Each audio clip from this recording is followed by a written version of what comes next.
Chapter 1. The Peacock's summons.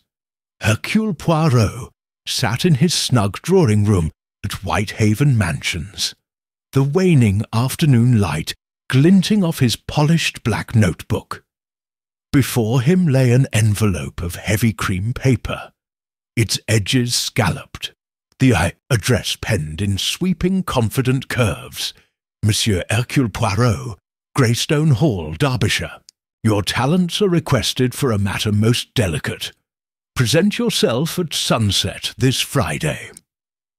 A.F.W. Poirot allowed himself a small smile.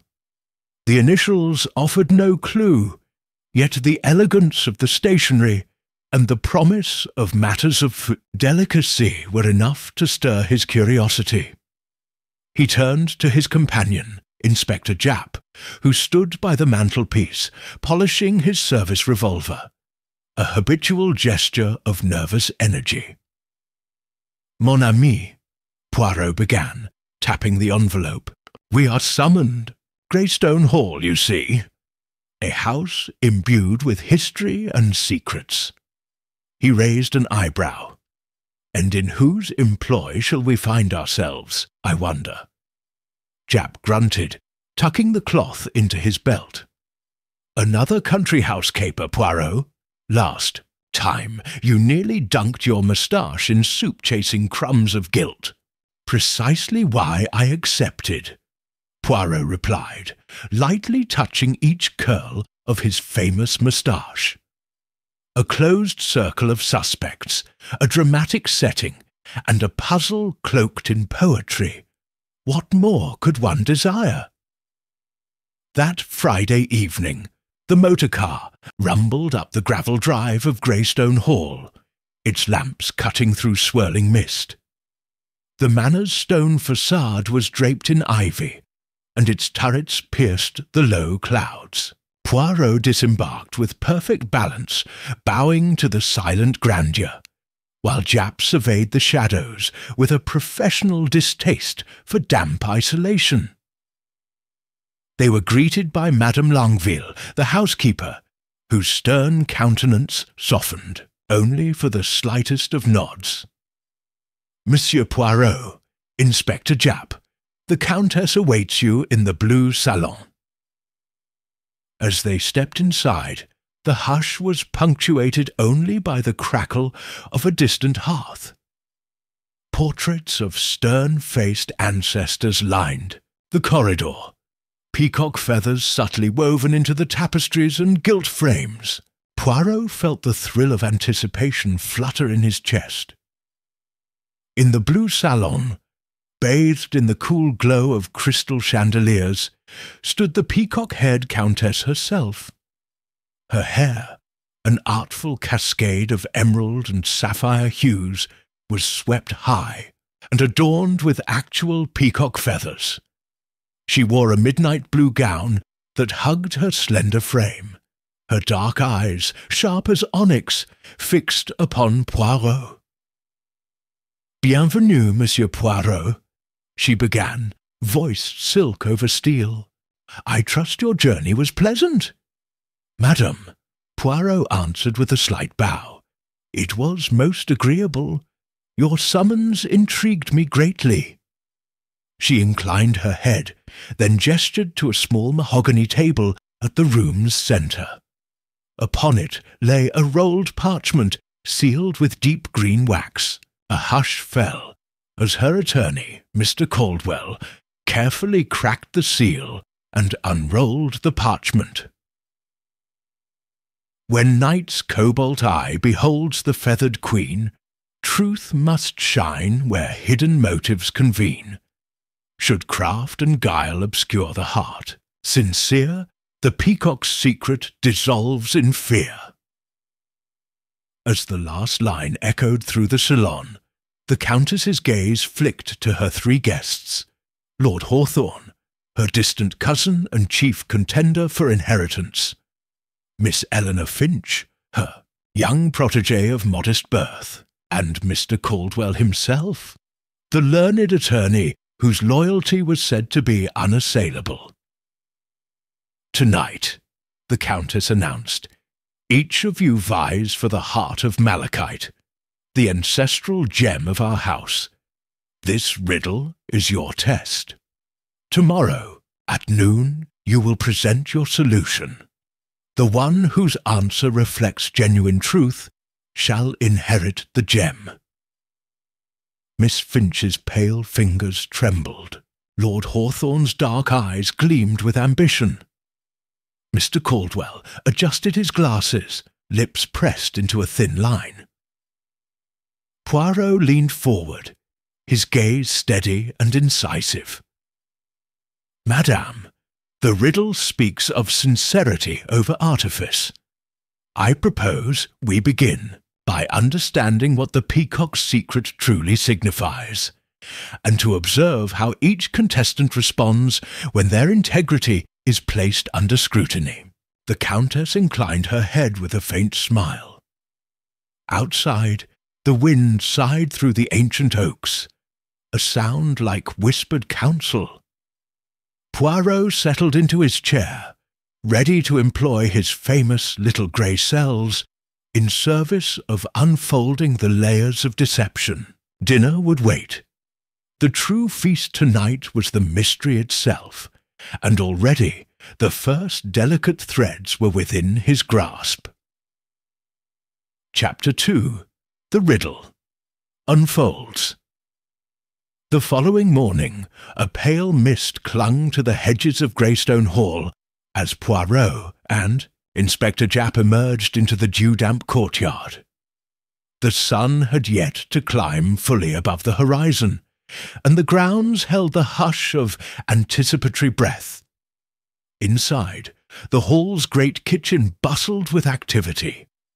Grooms and footmen laid out trays of delicate pastries and steaming tea, preparing for the contest to come. "Ah, Poirot," came Madame Longueville's crisp voice. "The Countess and her guests await in the library. She desires that the contest begin promptly at 9. Poirot's moustache quivered with satisfaction at the efficiency. "Excellent, madam. Timing and method, two pillars upon which all mysteries rest." Japp glanced at his watch. "Sharp as ever, Poirot. Let's see which of the three has the nerve to speak the truth." They passed through the long corridor, where torchlight flickered against the tapestries. The library's tall windows looked out upon a lawn striped by the dew's silver. Bookcases lined the walls, and a deep black hearth stood cold and silent at the far end. In the centre of the room, the Countess rose from a high-backed chair as they entered. Lord Hawthorne, impeccably dressed in morning coat and cravat, stood with an air of confident expectancy. Miss Eleanor Finch hovered nearby, clutching a leather-bound notebook, her cheeks flushed with nervous energy. Mr. Caldwell stood aside, hands folded behind his back, his expression composed.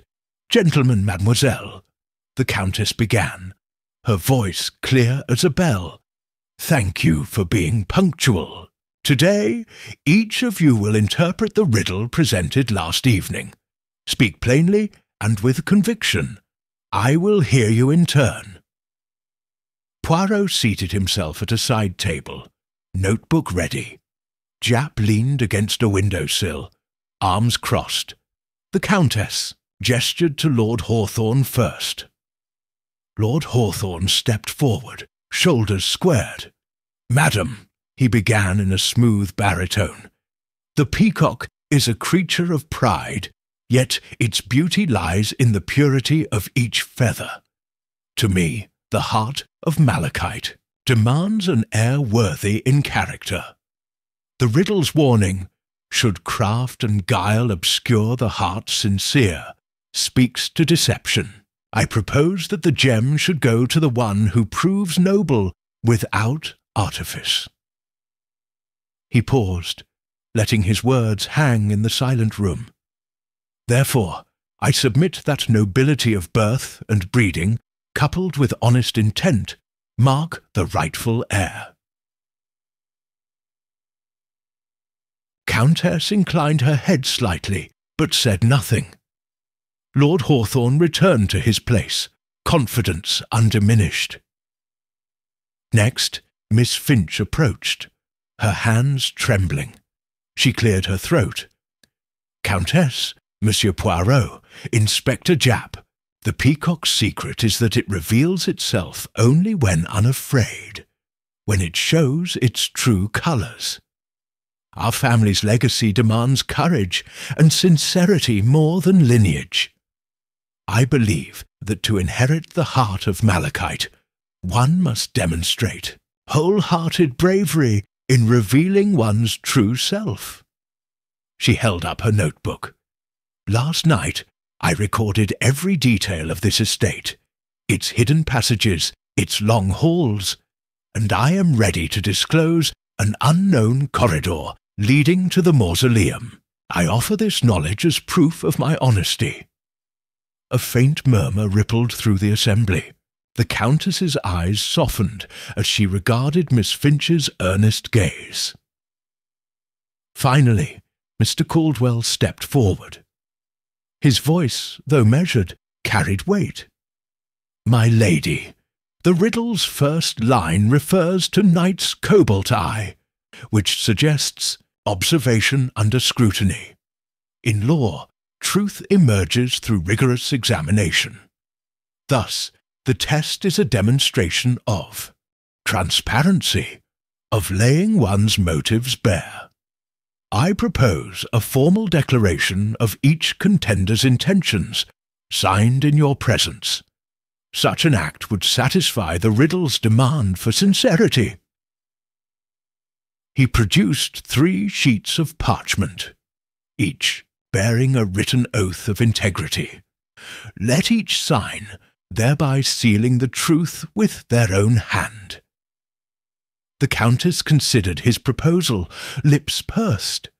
Outside, a raven called from the battlements, as though intrigued by these ceremonial declarations. Poirot rose, smoothing his jacket. Madame, if I may interject, each interpretation carries merit. Lord Hawthorne emphasises lineage. Miss Finch champions courage. Mr. Caldwell seeks legal transparency. But the riddle's final phrase, the peacock's secret, dissolves in fear, implies that fear itself can unravel sincerity. Might we ask each contender to speak of a moment when fear threatened to silence them, and yet they chose truth? A collective intake of breath followed. The Countess's eyes gleamed. An inspired suggestion, Monsieur Poirot. Each of you, then, share such a moment here and now. Lord Hawthorne shifted uneasily. Miss Finch swallowed, chin trembling. Mr. Caldwell inclined his head gravely. Poirot returned to his seat, fingertips pressed together. The hall's quiet seemed to lean forward, as if eager to hear these confessions. In the hush, he sensed the first cracks of deception or sincerity begin to show. The next moments would reveal far more than any riddle's words could alone. Chapter 3. The unveiling of truth. Lord Hawthorne cleared his throat, the polished veneer of confidence faltering as he leaned forward in the high-backed chair. The morning light slanted through the library's tall windows, casting shards of illumination across his sharp features. I confess, he began, voice tight, that during my first term at Oxford, I discovered my roommate had been caught forging his father's signature to pay his debts. I learned of it by accident, finding the letter in his desk. Fearful of scandal upon my own family name, I said nothing and let him face expulsion alone. I convinced myself silence was loyalty, but in truth it was cowardice masking selfish preservation. He paused, gaze lowered. I feared the ruin of my reputation more than the ruin of another's future. Miss Eleanor Finch drew in a shaky breath. Her cheeks, pale until now, bloomed pink. "Countess, Inspector, Monsieur Poirot," she said, voice quivering as she clasped and unclasped her hands. "When I first arrived at Greystone as your companion, I discovered a cache of letters, love letters, between two servants. Their affair was forbidden by class, and I feared that revealing them would cost them their positions. I chose to burn the letters instead, hoping mercy would spare them. Yet later, I learned the pair were dismissed regardless, the Countess believing them thieves. My well-intentioned secrecy only compounded their misfortune." She swallowed. "I feared to speak truth when kindness seemed more compassionate."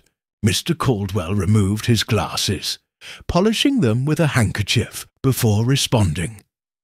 "Many years ago, in my early days of practice, I represented a man accused of embezzlement. He was indeed guilty, but had confessed in private, begging me to argue insanity to spare his family disgrace. I complied, crafting a defence that hinged on temporary derangement. The jury accepted it, and he was released to his home. Later, I learned he had fled the country, abandoning his wife and children. I feared exposing his plan would do more harm than good, yet my silence made me complicit in his deceit." He set the glasses on the table. "I feared the immediate fallout more than the deeper betrayal." A hush fell. The Countess's dark eyes, once coolly observant, now glowed with something between admiration and sorrow. "Your honesty is enlightening," she said softly. "You have each confronted fear in your own way, and your confessions reveal more than any prepared answer." She stood, moving to the hearth where the logs lay waiting. With a practised gesture, she lit them, the flames crackling to life. The warmth chased the morning chills from the room, yet the atmosphere remained electric. Poirot rose and approached the group, his gaze flicking from the Countess to each guest. "Madame," he said, "the riddle speaks of sincerity prevailing when fear is overcome. You have heard their moments of weakness and courage. Now you must decide which act of truth aligns most nearly with the peacock's secret. That revelation comes not from grand gestures, but from confronting one's own frailties." The Countess folded her hands, turning her gaze inward as though weighing invisible scales. The three contenders stood motionless, their earlier postures of assurance replaced by a humbled stillness. "At noon," she finally declared, "I will present my decision. Until then, reflect upon what you have revealed and what remains concealed. The heart of malachite demands more than honesty. It demands integrity of spirit." Lord Hawthorne exchanged a glance with Miss Finch and Mr. Caldwell, each expression a silent acknowledgement that the contest had shifted from riddles to the core of their character. The lawyer nodded once, as if accepting a verdict already written in conscience. Poirot offered his gloved hand to the Countess. "Whatever your conclusion, madam, the truth has been laid bare today." She inclined her head. "Indeed, Monsieur Poirot, and that is the greatest challenge of all. Beyond the windows, the grounds of Greystone Hall stretched under a cautious sun, as though even nature awaited the verdict that would crown the rightful heir. The stage was set, not with riddles alone, but with the stark illumination of the human heart. Chapter 4. Shadows Behind the Facade. The afternoon sun slanted through the mullioned windows of Greystone Hall, casting long, lattice-like shadows upon the patterned carpet. In the wake of the morning's confessions, a hush fell over the household as servants moved silently along dim corridors, careful not to disturb the uneasy stillness that lingered in every room. Poirot and Inspector Japp took this moment to confer in the adjacent morning room, its walls lined with botanical prints and a low, gilded writing desk. "Mon ami," Poirot murmured, "the Countess has all she needs to judge the merits of fear overcome. Yet I suspect there remains another element, an undercurrent hidden behind the riddle's lines." He paused, tapping a gloved finger against his lip. "Observe how each contender spoke of past misdeeds, yet none mentioned the present tensions that swirl about this hall. There is something amiss." Japp nodded gruffly, adjusting his cap. "You mean the whispers among the staff?" "I caught a whisper that someone saw Lord Hawthorne skulking near the greenhouses last night. Could be nothing, though. Just the wind rattling the panes." Poirot's eyes sparkled. "Or a clue. Let us investigate." They rose, descending a narrow corridor fragrant with lilies of the valley, until they reached the conservatory. Here, lush ferns and potted orchids formed a verdant maze under the glass roof. At its centre stood a stately marble fountain, water still and silent.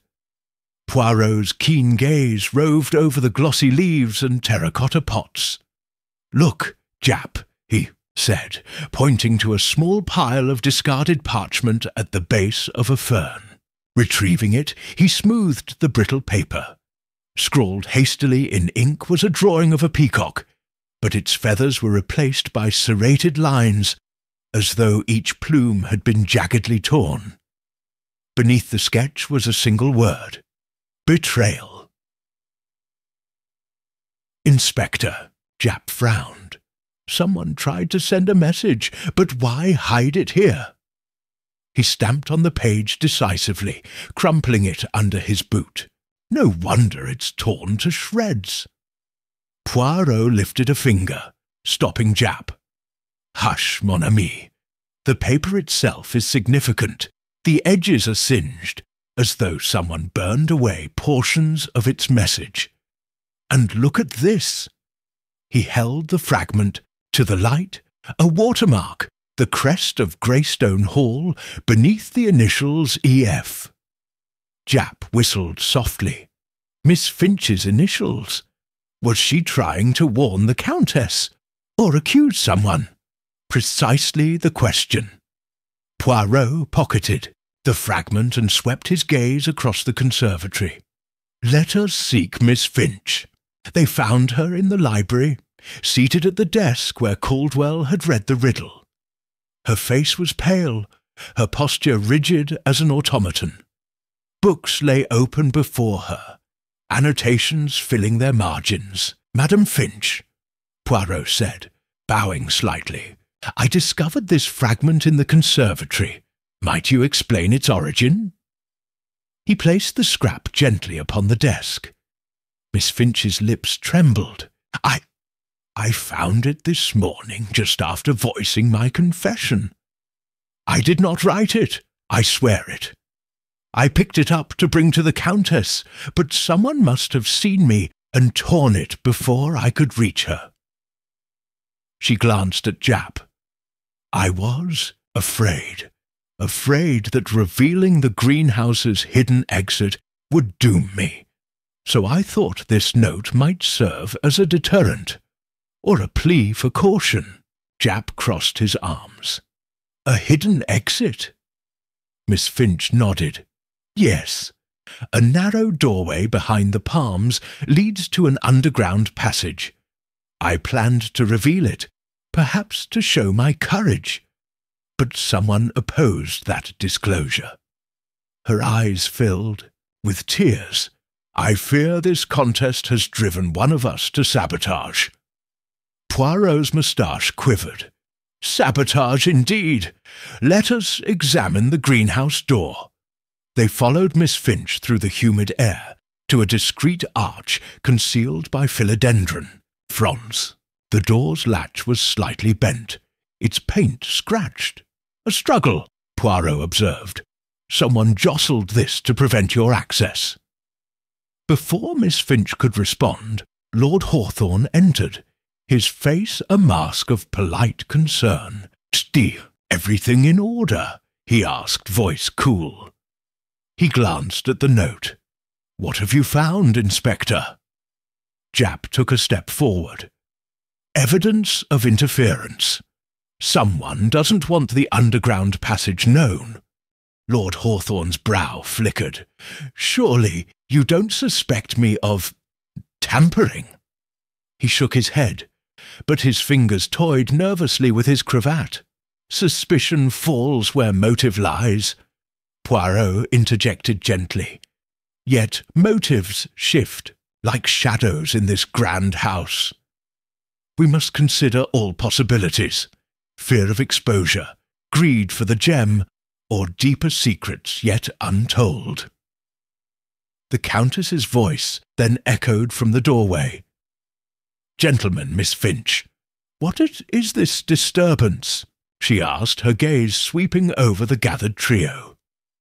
Poirot stepped forward, presenting the torn parchment. "Madame, this fragment suggests that one among us seeks to betray another.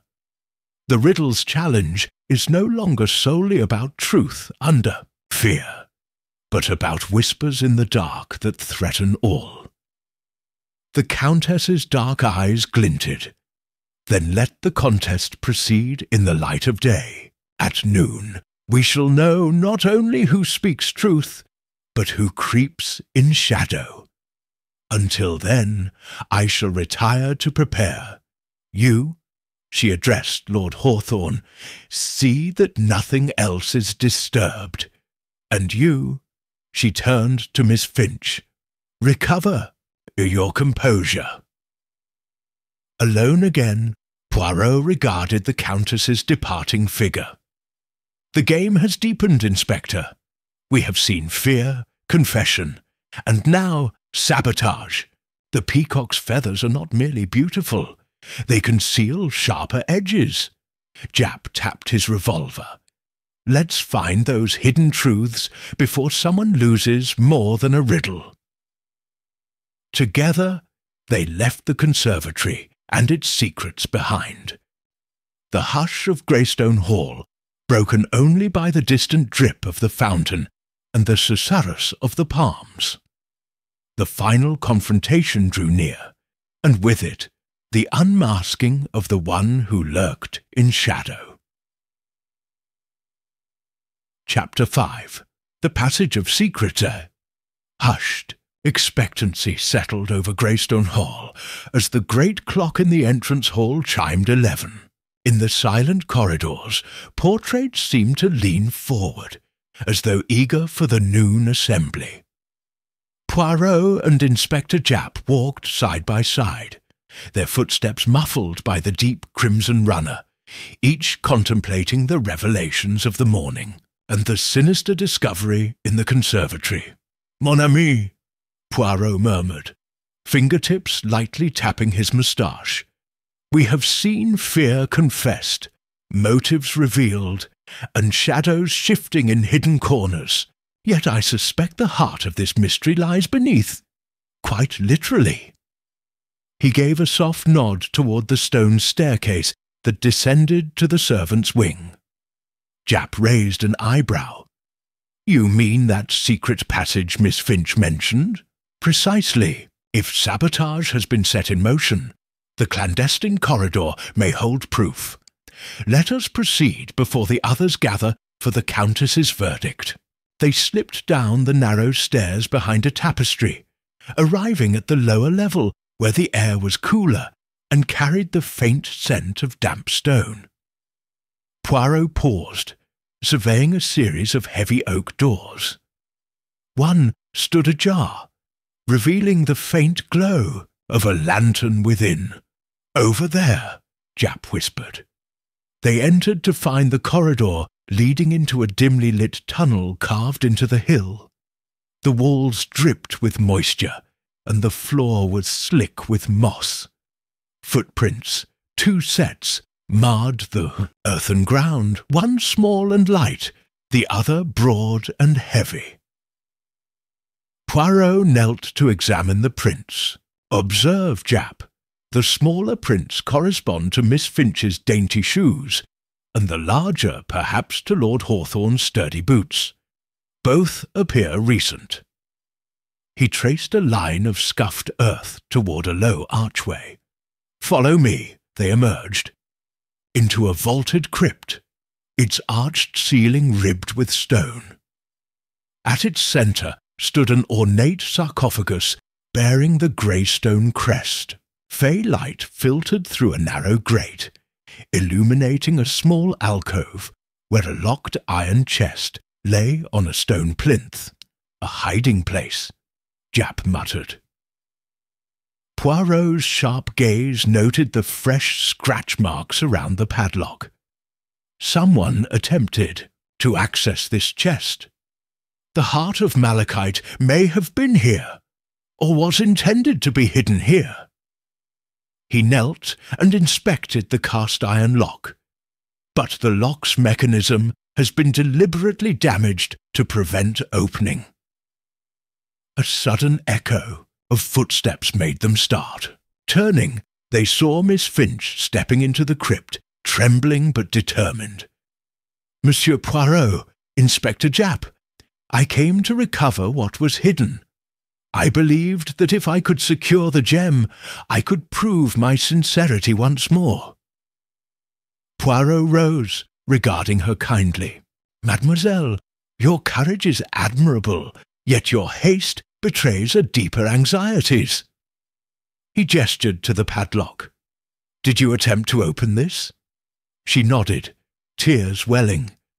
"I feared that someone would use this passage to steal the heart before the Countess's judgment. I sought to protect it." Japp crossed his arms. "And did you succeed?" She shook her head. "No. It is beyond my skill to pick such a lock." Poirot straightened, turning to Japp. "We must act swiftly. If the gem is indeed here, someone else will come." From the tunnel entrance, a door creaked. Lord Hawthorne's tall figure appeared, eyes aflame with impatience. "What treachery is this? Finch, what are you doing in these forbidden depths?" Miss Finch trembled. "I wanted to safeguard the gem." Lord Hawthorne's lip curled. "You overstep your station, child. The heart belongs to me by right of birth." He stepped forward, raising a hand to strike at the chest. Poirot moved between them, cane in hand. "Monsieur, violence will serve no one. Let us return to the hall and present our findings to the Countess." Hawthorne sneered but fell silent. As they retraced their steps, Japp retrieved Miss Finch's fallen notebook from the floor. Poirot glanced at the cover, noting the watermark of the hall. Inside, handwritten notes detailed every architectural secret of the estate. Passages, vaults, and hidden chambers. "Excellent work, mademoiselle," Poirot said softly. "Your meticulous record may prove decisive." They emerged into the entrance hall just as the grand doors of the drawing-room opened. The Countess, draped in sable, stood between the assembled guests. The sunlight through the stained-glass windows painted her silhouette in jewel tones. "Welcome," she intoned. "You have found new secrets, it seems." Poirot bowed. "Madame, this corridor and its vault contain evidence of recent tampering, and we believe the intended hiding place of the heart of malachite." He handed her the ledger of passages and the fragment of torn parchment. "Here lies the proof of both courage and conspiracy. The Countess's gaze shifted from Poirot to Japp, then to the three contenders, each marked by the trials of confession and confrontation. You have braved shadows and confronted peril beneath these stones, she said softly. Now, at last, the light may shine fully upon the truth. As the clock's hands met at noon, the stage was set, no longer merely a contest of riddles, but a reckoning of hearts laid bare and secrets unearthed. The final verdict would soon reveal the heir worthy of the Peacock's radiant legacy. Chapter 6. The Peacock's Judgment. The drawing-room was awash with a soft noon light when Poirot, Inspector Japp, and the contestants reassembled before the Countess.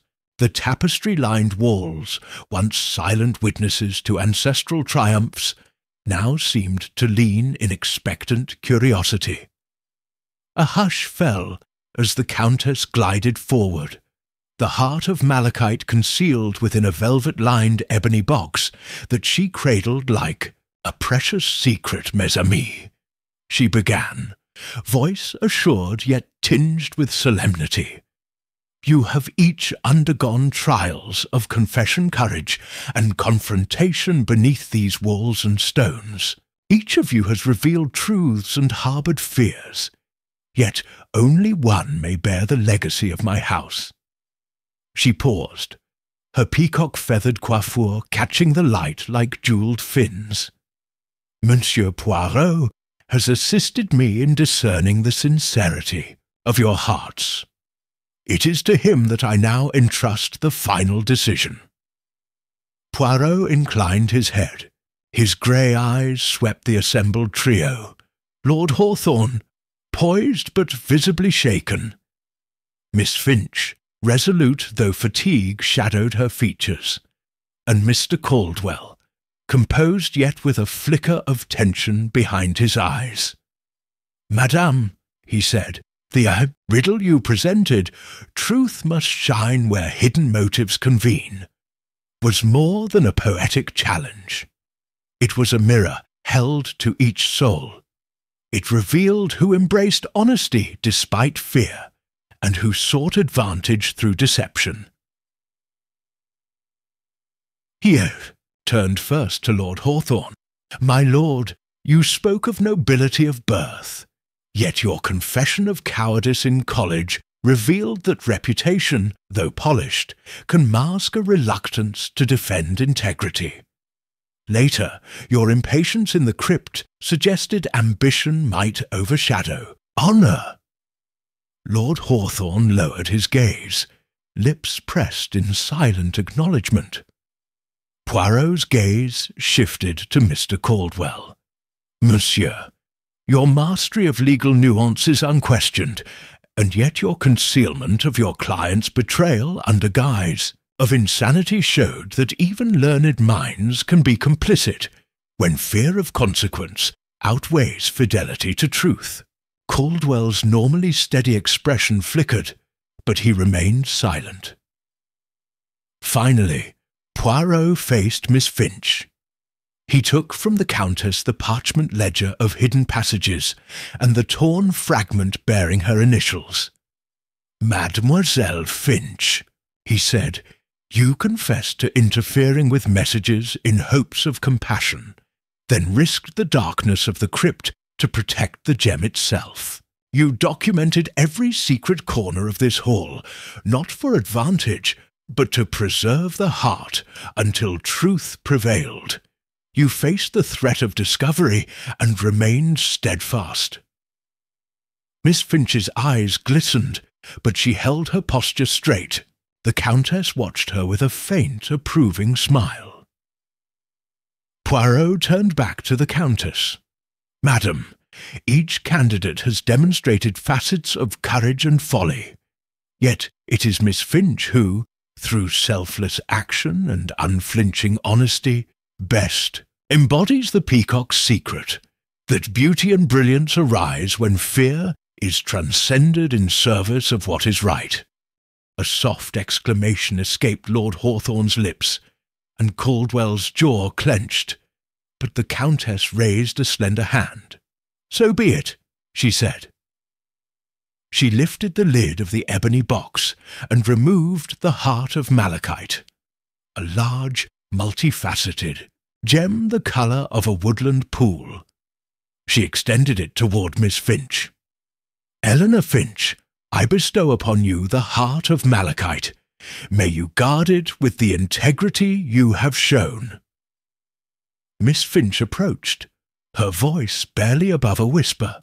"Thank you, madame. I am deeply honoured. I vow to preserve its legacy with truth and courage." The Countess inclined her head. "Rise, mademoiselle, as the rightful heir." She returned the gem to its box, then offered it to Poirot. "Monsieur, your insight has been invaluable." Poirot accepted the box with a slight bow. "It has been my privilege, madam. The little grey cells are satisfied." Inspector Japp clapped his colleague on the shoulder. "Bravo, Poirot! Another case neatly resolved." As Miss Finch held the ebony box to her chest, a servant entered with tea and delicate cakes. The Countess gestured, inviting the company to partake. The strain of tension dissolved into polite chatter, warm as the afternoon sun. Later, as Poirot prepared to depart, the Countess paused at the doorway. "Monsieur Poirot, you have done more than solve a riddle. You have preserved the spirit of my house." Poirot smiled modestly. "Madame, the greatest mystery was the human heart. Its truths, once laid bare, are more precious than any gem." He bid farewell to Greystone Hall, leaving behind a legacy restored, and a young woman whose sincerity had triumphed. As the motor car carried him and Japp across the misted grounds, Poirot reflected that in the grand tapestry of deception and desire, it is often the simplest honesty that shines brightest, like the peacock's plume under the clear light of day. Chapter 7. Echoes of the Peacock's Legacy. The carriage wound its way back through the mist-laden lanes of Derbyshire as Poirot and Inspector Japp settled into the familiar comfort of Whitehaven mansions. The events at Greystone Hall, so vivid, so rich with confession and clandestine passages, yet lingered in Poirot's mind like the iridescent shimmer of a peacock's tail. "Mon ami," Poirot murmured, smoothing the folds of his overcoat, "the heart of malachite now rests safely with Mademoiselle Finch. I trust the Countess's affairs will flourish under her guardianship." Japp snorted softly. "I'll say, that young lady's integrity shone brighter than any gem. She's got more guts than most I've met." Poirot allowed himself a small smile. "And that, my friend, is the truest measure of nobility." Days later, Poirot's quiet was punctuated by the arrival of a slender envelope, its wax seal bearing the graceful emblem of Greystone Hall. He sliced it open with practised precision, and withdrew a folded note in the Countess's elegant hand.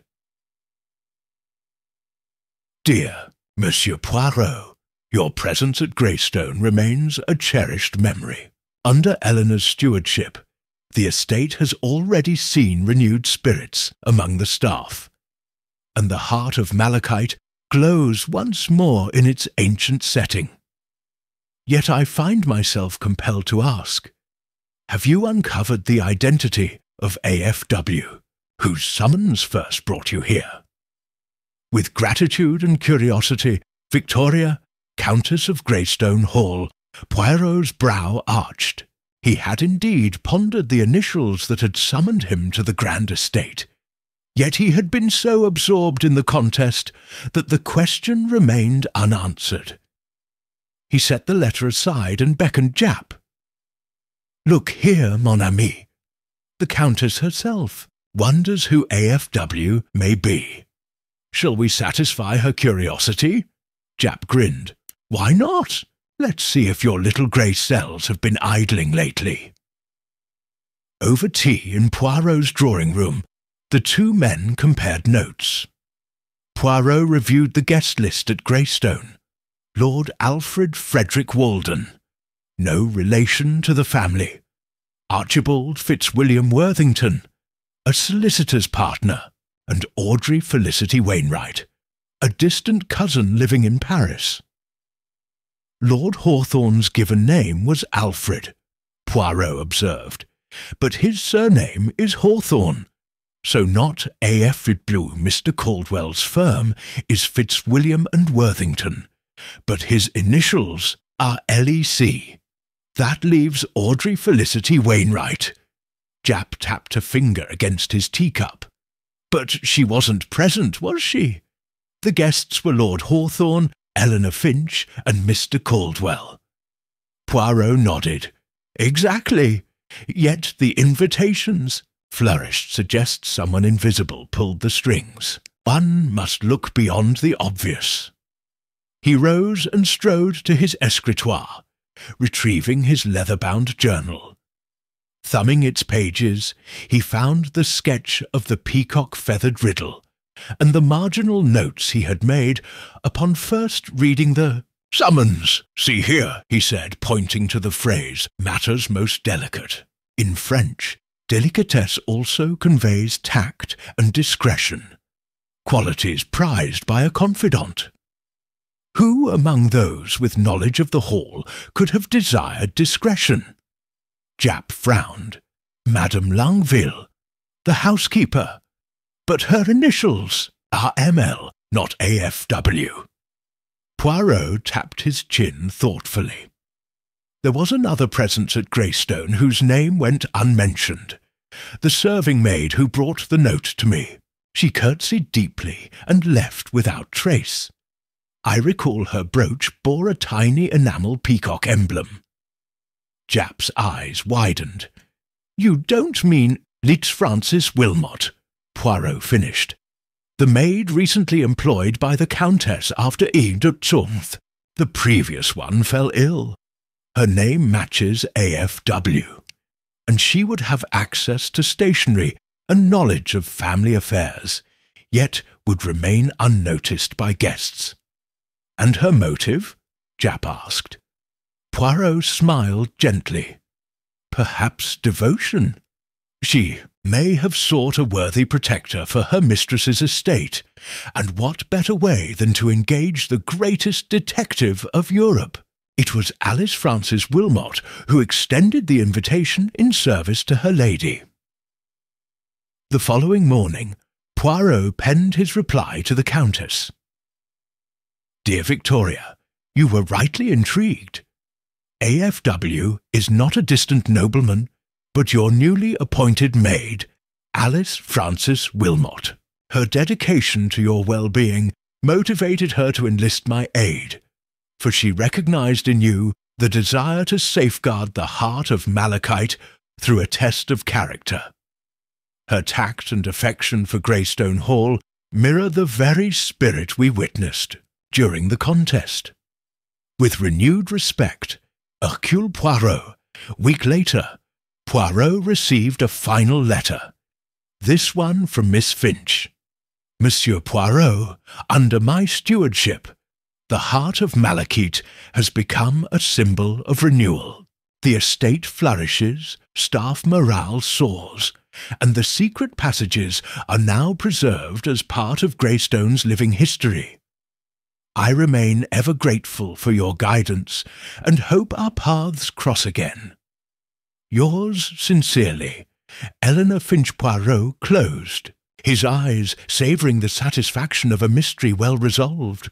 In the quiet of his drawing room, surrounded by memories both great and small, he reflected that sometimes the most significant truths lie not in grand revelations, but in the tender loyalty of those we least expect, and that every feather, no matter how hidden, can catch the light. Chapter 8. Reflections beneath the feathers. Weeks had passed since Poirot's departure from Greyston Hall, yet the memory of those grand rooms and clandestine corridors remained fresh in his mind. On one crisp autumn morning, as golden leaves drifted past his drawing-room window, a summons arrived, not penned in ornate script this time, but delivered by his faithful messenger pigeon from London. An invitation to return, not for another mystery, but for gratitude and celebration. Monsieur Hercule Poirot, Greystone Hall, Derbyshire kindly. Join us on All Hallows Eve for a small fete in honour of Miss Eleanor Finch's stewardship and the revival of our cherished traditions. Victoria, Countess of Greystone Hall Poirot, permitted himself a rare display of pleasure. He summoned Inspector Japp to share news over steaming cups of Darjeeling.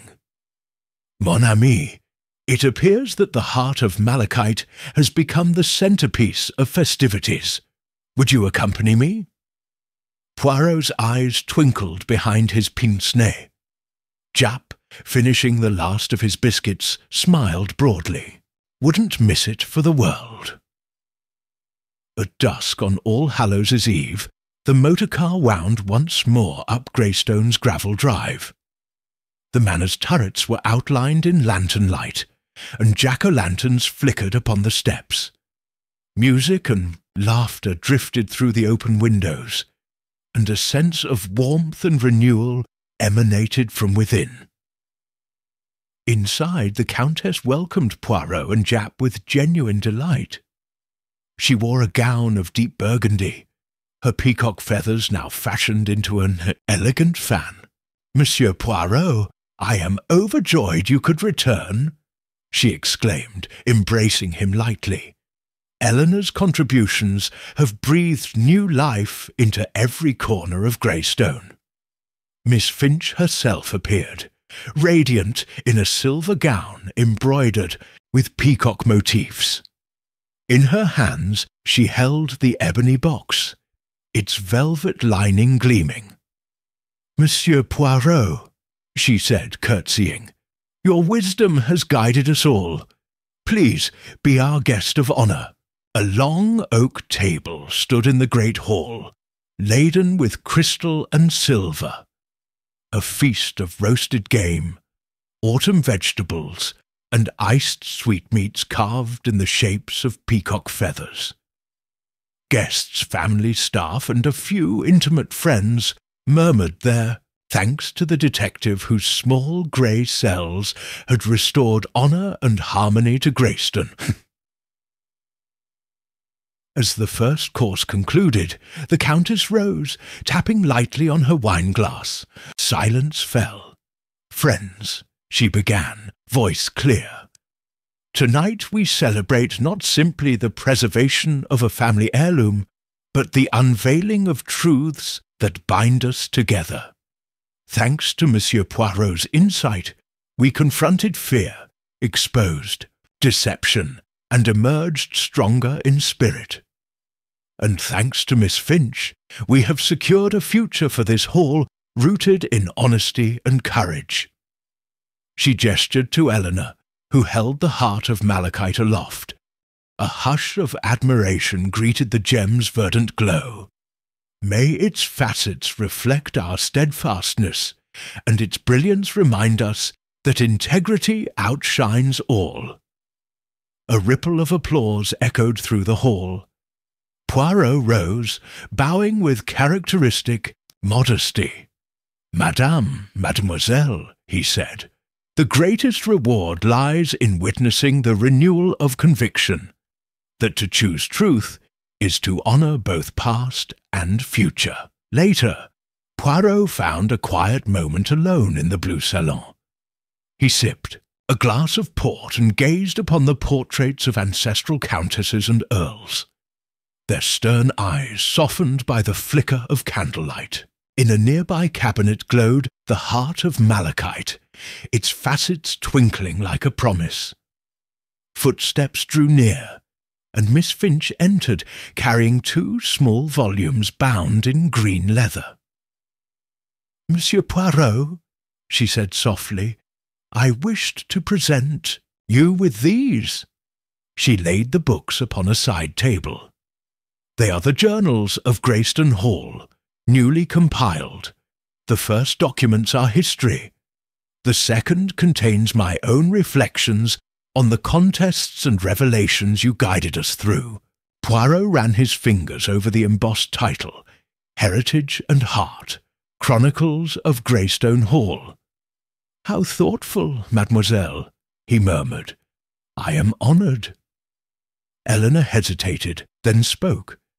"I have learned much, not only about this estate, but about humanity's capacity for both concealment and candour. I hope to serve as steward in a manner both just and compassionate, inspired by what I witnessed." Poirot smiled. "You possess the qualities that transformed Greystone Hall. Your sincerity has given life to these stones." She inclined her head. "And you, Monsieur Poirot, gave voice to our truths. For that I shall always be grateful." She turned, placing the journals gently upon his writing desk. "May they serve you well." As she departed, Poirot opened the first journals, crisp pages by lamplight. He read passages of lineage and lore, tales of triumph and tribulation, feeling the weight of centuries resting upon every word. Then he turned to the second volume, reflections penned in Eleanor's precise hand, recounting her own growth, from timid companion to confident guardian. When he reached the final entry, dated the eve before the fete, he found these lines. "Once feared that the past's shadows would forever obscure the truth, yet under the peacock's watchful gaze I learned that honesty, though costly, frees the soul. May Greystone Hall shine always as a beacon of courage." Poirot closed the volume, feeling a gentle swell of admiration. He looked toward the window, where the first stars pierced the autumn sky, and he reflected that some mysteries, once solved, yield rewards far greater than any jewel. They illuminate the human heart itself, and in so doing leave behind a legacy more enduring than stone or feather. Chapter 9. Secrets in the Moonlit Garden. Night had fallen over Greystone Hall, and the estate lay hushed beneath a silvery moon. Through the tall windows of the blue salon, Poirot watched the pale light drift across the velvet drapes, illuminating motes of dust that danced like tiny spectres. After the evening's fete, each guest had retired to their chambers except for one, Poirot himself, who preferred the solitude of contemplation. A soft rustle caught his attention. Emerging from a side door, Miss Eleanor Finch appeared in a simple wrap of sable wool, her expression thoughtful. She paused when she noticed Poirot. "Monsieur Poirot," she said, stepping into the salon. "I hoped to find you here." "Ah, mademoiselle," Poirot replied warmly.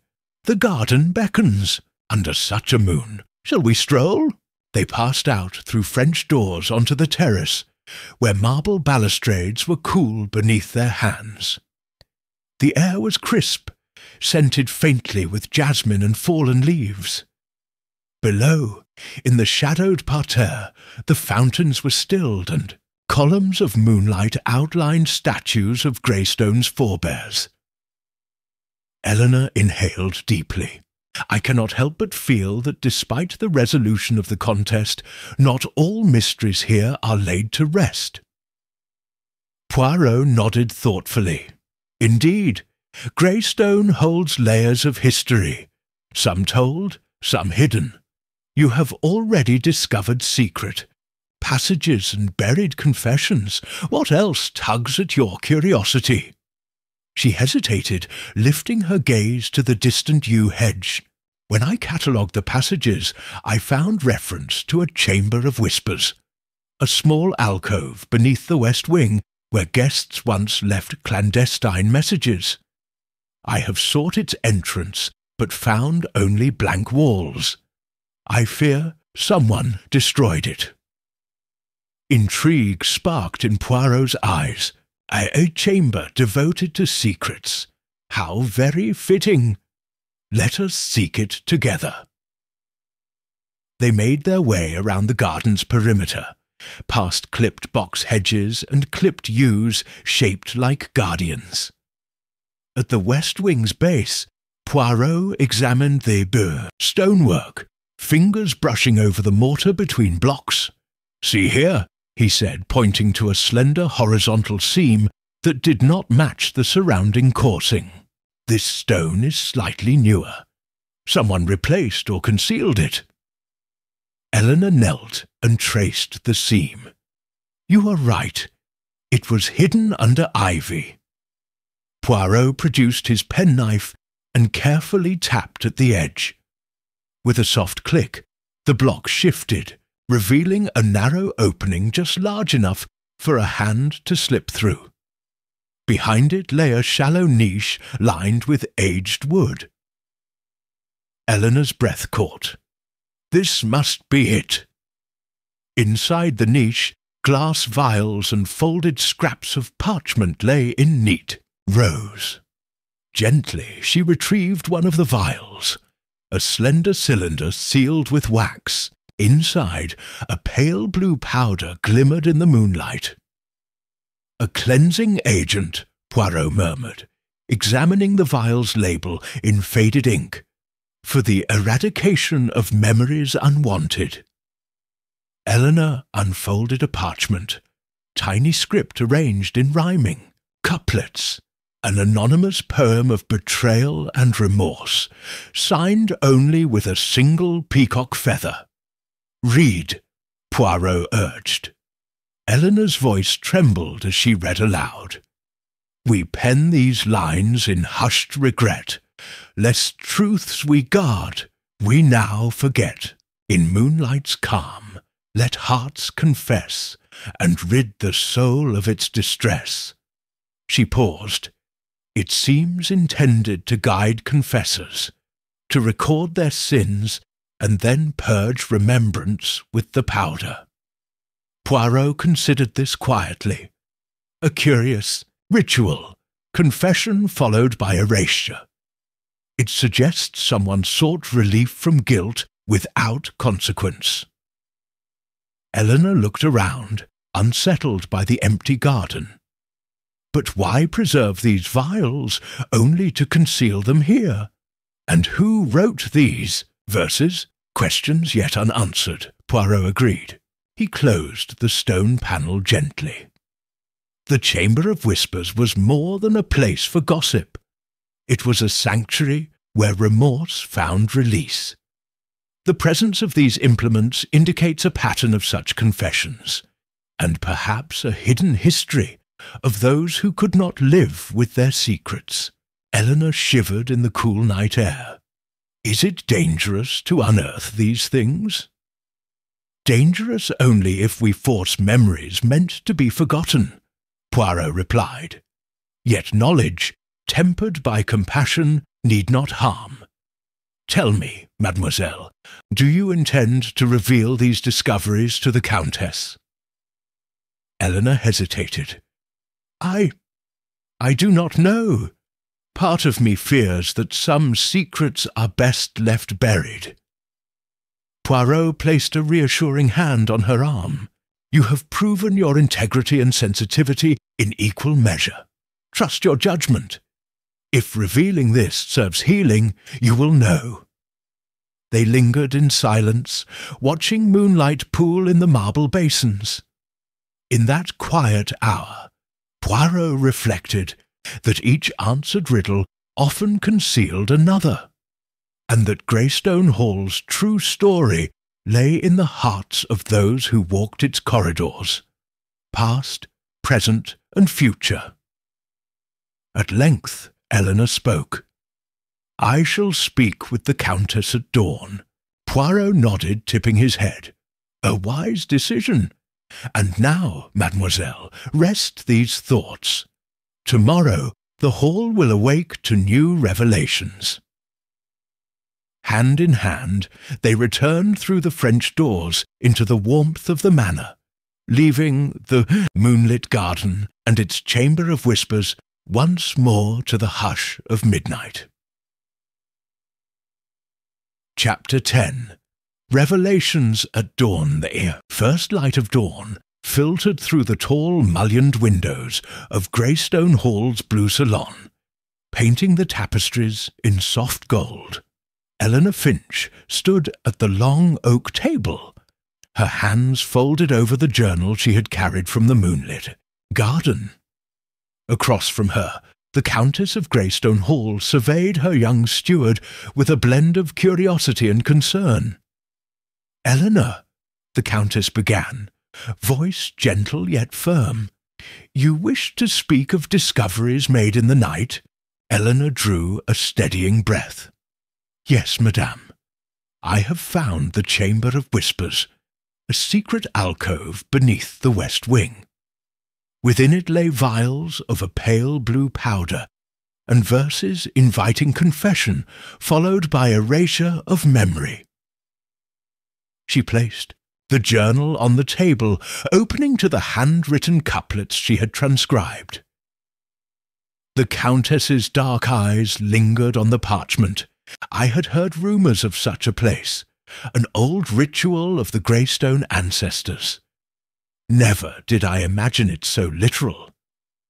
Eleanor continued, "The vials bear the inscription, 'For the eradication of memories unwanted.' The verses speak of penance and forgetting. I believe someone used this chamber to purge guilt without consequence." The Countess rose, her gown whispering against the polished parquet. She walked to the display cabinet where the heart of malachite gleamed. For a long moment she gazed at its facets as though seeking guidance from its depths. "Mademoiselle," she said at last, "we established this contest to unmask deceit and affirm integrity. Yet here lies a practice that allowed ancestors to cloak their sins in deliberate amnesia. Such a thing undermines the very values we cherish." Eleanor bowed her head. "I feared these secrets would diminish our legacy, yet I felt compelled to bring them to light." The Countess turned, stepping toward her. "Your courage honours both past and present. But what shall we do with these remains of ritual?" Eleanor lifted the journal. "I propose we preserve the chamber and its contents as part of our history, and she has object lesson in the perils of concealing truth. We can catalogue the vials and verses, then lock the alcove, granting access only for study." The Countess considered this thoughtfully. "Yes, let the Chamber of Whispers stand as testament to an era when confession alone was deemed insufficient. Henceforth, Greystone Hall will embrace transparency, allowing memory to guide us rather than bind us." A soft knock interrupted them, and Inspector Japp entered, tipping his hat. "Beg pardon, Countess. Monsieur Poirot has just arrived and wishes to inspect the chamber before it's sealed." The Countess offered a graceful nod. "Of course, Inspector. Please invite Monsieur Poirot in." Moments later, Poirot appeared in the doorway, his pince-nez glinting in the morning light. Mademoiselle," he greeted, adjusting his cravat. "I trust the night's discoveries have not left you unsettled." The Countess smiled. "On the contrary, Monsieur Poirot, your guidance has encouraged us to confront these shadows. We intend to preserve the chamber for posterity." Poirot bowed. "An admirable decision. May it remind future generations that true courage lies in remembering and learning from the past rather than erasing it." They descended the narrow staircase to the hidden alcove. Eleanor touched the seam in the stonework, and Lord Hawthorne, present as a state guardian, pressed the release. The panels swung open, revealing the small wooden niche. The vials and parchment lay exactly as she had found them. Poirot examined a vial thoughtfully. "The powder's composition appears harmless. It likely induced only temporary forgetfulness." He turned to Eleanor. "You have acted with careful respect, mademoiselle."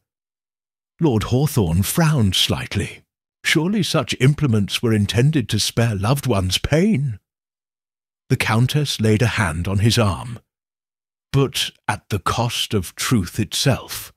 Our lineage must not sanitize its failures. We learn more from remembrance than from oblivion." Chichisay stepped forward. "Shall I lock it away, Countess?" She nodded. "Yes. Seal the chamber and catalogue its contents in the hall's archive. Let the ledger note the names and dates of those who maintained the alcove, but leave the memory of their choice open." As the servants performed the solemn task, Eleanor and the Countess lingered beneath the arch. The stone spoke of centuries, both proud and painful. Eleanor broke the silence. "I once feared that some histories were too dark to reveal, yet now I see that even the shadows serve a purpose." The Countess smiled, her gaze warm. "You have proven yourself not merely an heir, but a guardian of truth. Greystone Hall owes you its future." Outside, sunlight climbed higher in the sky, dissipating the last tendrils of dawn's mist. In that brilliant clarity, the hidden chamber was locked, its secrets preserved but no longer hidden. And within the hearts of those who walked the halls, the lessons of memory and integrity would endure, guiding Greystone Hall into a new era of honest legacy. Chapter 11. The Bonds That Endure. The afternoon sun slanted low across the manicured lawns of Greystone Hall, gilding the stone facades in soft gold. Within the blue salon, Eleanor Finch moved quietly among the crystal decanters, preparing tea for the Countess and her guests. The sealed ledger of the Chamber of Whispers lay on the sideboard, its presence a silent testament to recent revelations. Though much had changed since Poirot's first arrival, the hall still breathed with the same mixture of wonder and weighty history. A gentle rap at the door announced Inspector Japp, who stepped in with his warm, impassive grin. "Madam Finch," he said courteously, "the Countess awaits you in the library. She asked that we convene before dinner." Eleanor inclined her head. "Thank you, Inspector. I shall join her at once." She paused, smoothing her gown, and added quietly, "Please let Monsieur Poirot know. I believe he's in the conservatory studying the ivy patterns." Japp chuckled softly. "I shall." He turned to leave, then hesitated. "You've done well, mademoiselle. Greystone shines, brighter for it." Eleanor offered him a grateful smile as he departed. She poured 2 cups of Darjeeling, one strong for her own nerves, one gentler for the Countess, and carried them toward the library's arched doorway. The library's deep shelves and leather-bound tomes formed a scholarly fortress. The Countess reclined in her fauteuil by the hearth. A single firelit ember glowing amid the hearth's ashes. Beside her, Poirot examined a gilt-bound volume of family letters, running a fingertip along the spine as though coaxing its secrets. "Madame," Eleanor greeted, placing the tea upon a low table. "Your tea, as requested." The Countess accepted the cup with a graceful nod. "Thank you, Eleanor. Please sit." She gestured to a velvet settee. "Monsieur Poirot tells me you have catalogued the ivy's growth on the west facade. Curious. Work for an heirloom stewardess." Eleanor sat and offered the Countess a polite curtsy. After sealing the chamber, I noticed the ivy was being trimmed too aggressively. I discovered that the groundskeeper's pruning threatened to damage a hidden niche we might yet unearth. I intervened to preserve the wall's integrity. Poirot raised his pince-nez. "An astute observation, mademoiselle. The ivy's layering often disguises architectural irregularities, sometimes revealing as much as it conceals." The Countess leaned forward.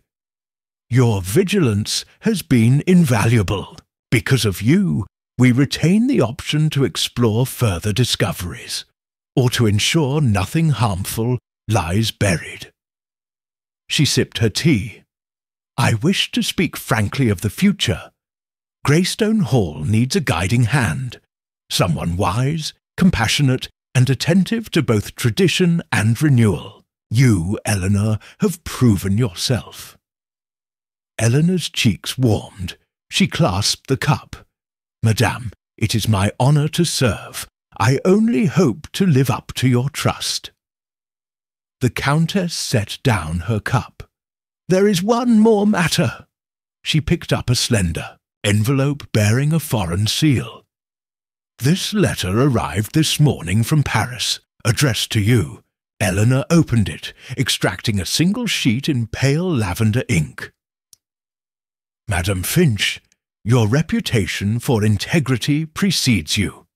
I am Henri Duval, curator at the Musée des Arts Décoratifs.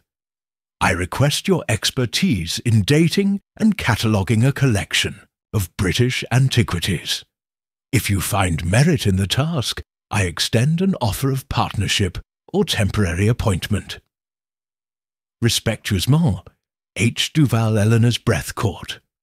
"A museum in Paris. They wish for my services?" Poirot smiled broadly. "An excellent opportunity, mademoiselle.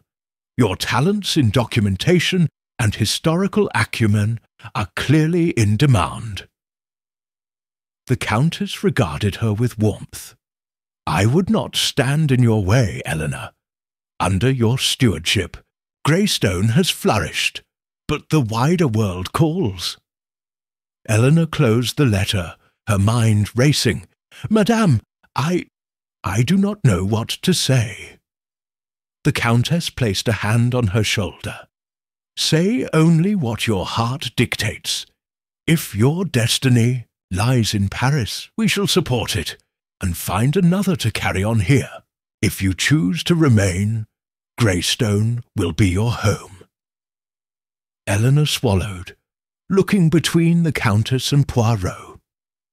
She thought of the hidden chamber, the sealed vials, the midnight confidences beneath moonlight. She recalled her own journey, from timid companion to steadfast guardian. At last she spoke, voice steady. "I am honoured by Monsieur Duval's invitation, and I will accept. I wish to continue learning, to share Greystone's story abroad, but I promise to return, seasonally, to oversee this estate's future." The Countess embraced her. "Then consider Greystone and Paris as two chapters of your life, each enriching the other." Poirot rose and offered his arm. "Mademoiselle, your decisions are wise. You have shown that truth and adaptability can coexist, much like the ivy you cherish." That evening, as a caravan of servants prepared Eleanor's trunk for departure, the motor car waited beneath lantern light. The heart of malachite gleamed in the Countess's drawing-room window, a vigilant guardian of the hall. As Eleanor climbed into the carriage, she turned to wave farewell. Poirot stood by the doorstep, immaculate as ever. "Au revoir, mademoiselle," he called. "May your discoveries be as illuminating as those at Greystone." Eleanor smiled, eyes bright. "Thank you, Monsieur Poirot, for everything." With that, the carriage rolled away, its lamps casting long beams down the drive. The ivy rustled softly in the night breeze, and within the hall, the Countess and Poirot watched until the lights of the carriage vanished into the darkness. In the quiet that followed, Greystone Hall settled into a new chapter, its future shaped by the bonds of trust, the courage of confession, and the enduring promise that the heart's integrity can bridge any distance. Chapter 12. Seeds of renewal autumn settled fully over Derbyshire, painting the woodlands that embraced Greystone Hall in hues of russet and gold. Within the manor's silent corridors, the echoes of past confessions and midnight discoveries seemed to mingle with the rustle of falling leaves. The Countess, Victoria, moved through her ancestral home with renewed purpose. Though the heart of malachite still gleamed in its ebony box, her thoughts often turned to the vanished figure of Eleanor Finch, and the promise of fresh perspectives just across the channel. On a crisp morning, the Countess descended the great staircase to find Monsieur Hercule Poirot awaiting her in the North Library. He stood beneath the portrait of the first Countess, pince-nez perched on his nose, fingers steepled in anticipation. As Trullo left the room, I turned to Holmes. "What now?" "Now," he said, "we follow Renfield. He is the weak link, and he has just realized his master has abandoned him." I moved to the window, scanning the street. "There," I said, pointing. "He's heading south, toward the woods." Holmes grabbed his coat. "Come, Watson. If Renfield is going to make a deal to save himself, I intend to listen in." Chapter 12. The Moment of Recognition. The day had dulled under an overcast sky as Holmes and I followed Renfield through the hedgerow-laced outskirts of Farley Holt. A fine drizzle had begun to fall, softening the path and muffling our steps as we trailed the man at a cautious distance. Renfield walked swiftly, hunched into his coat, darting glances behind him every few yards. He kept to narrow footpaths and bridleways, eventually veering toward a stretch of woodland behind the vicarage. Holmes motioned for us to keep low, behind a stand of holly trees. "He's frightened," Holmes murmured, "and desperate. That combination will lead him to the only person he believes can protect him." "Which is Dane?" I asked. Holmes frowned. "Not necessarily. Dane is compromised, perhaps dying.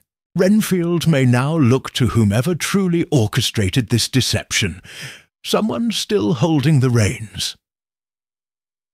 We reached a small rise that overlooked a clearing, part of an old, disused sheepfold.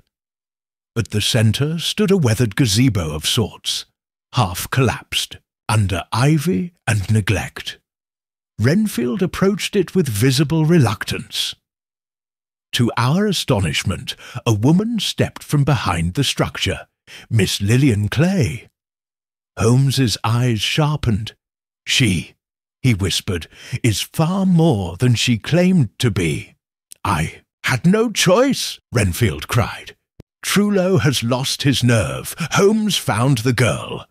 He'll turn us all over to the yard." Miss Clay did not flinch. Her arms were folded, her posture commanding. "You panicked, Albert," she said coldly. "You were meant to watch, and—" "Wait, there's no more time," Renfield stammered. "That detective, he's closing in. You said you had a plan? Well, now's the time."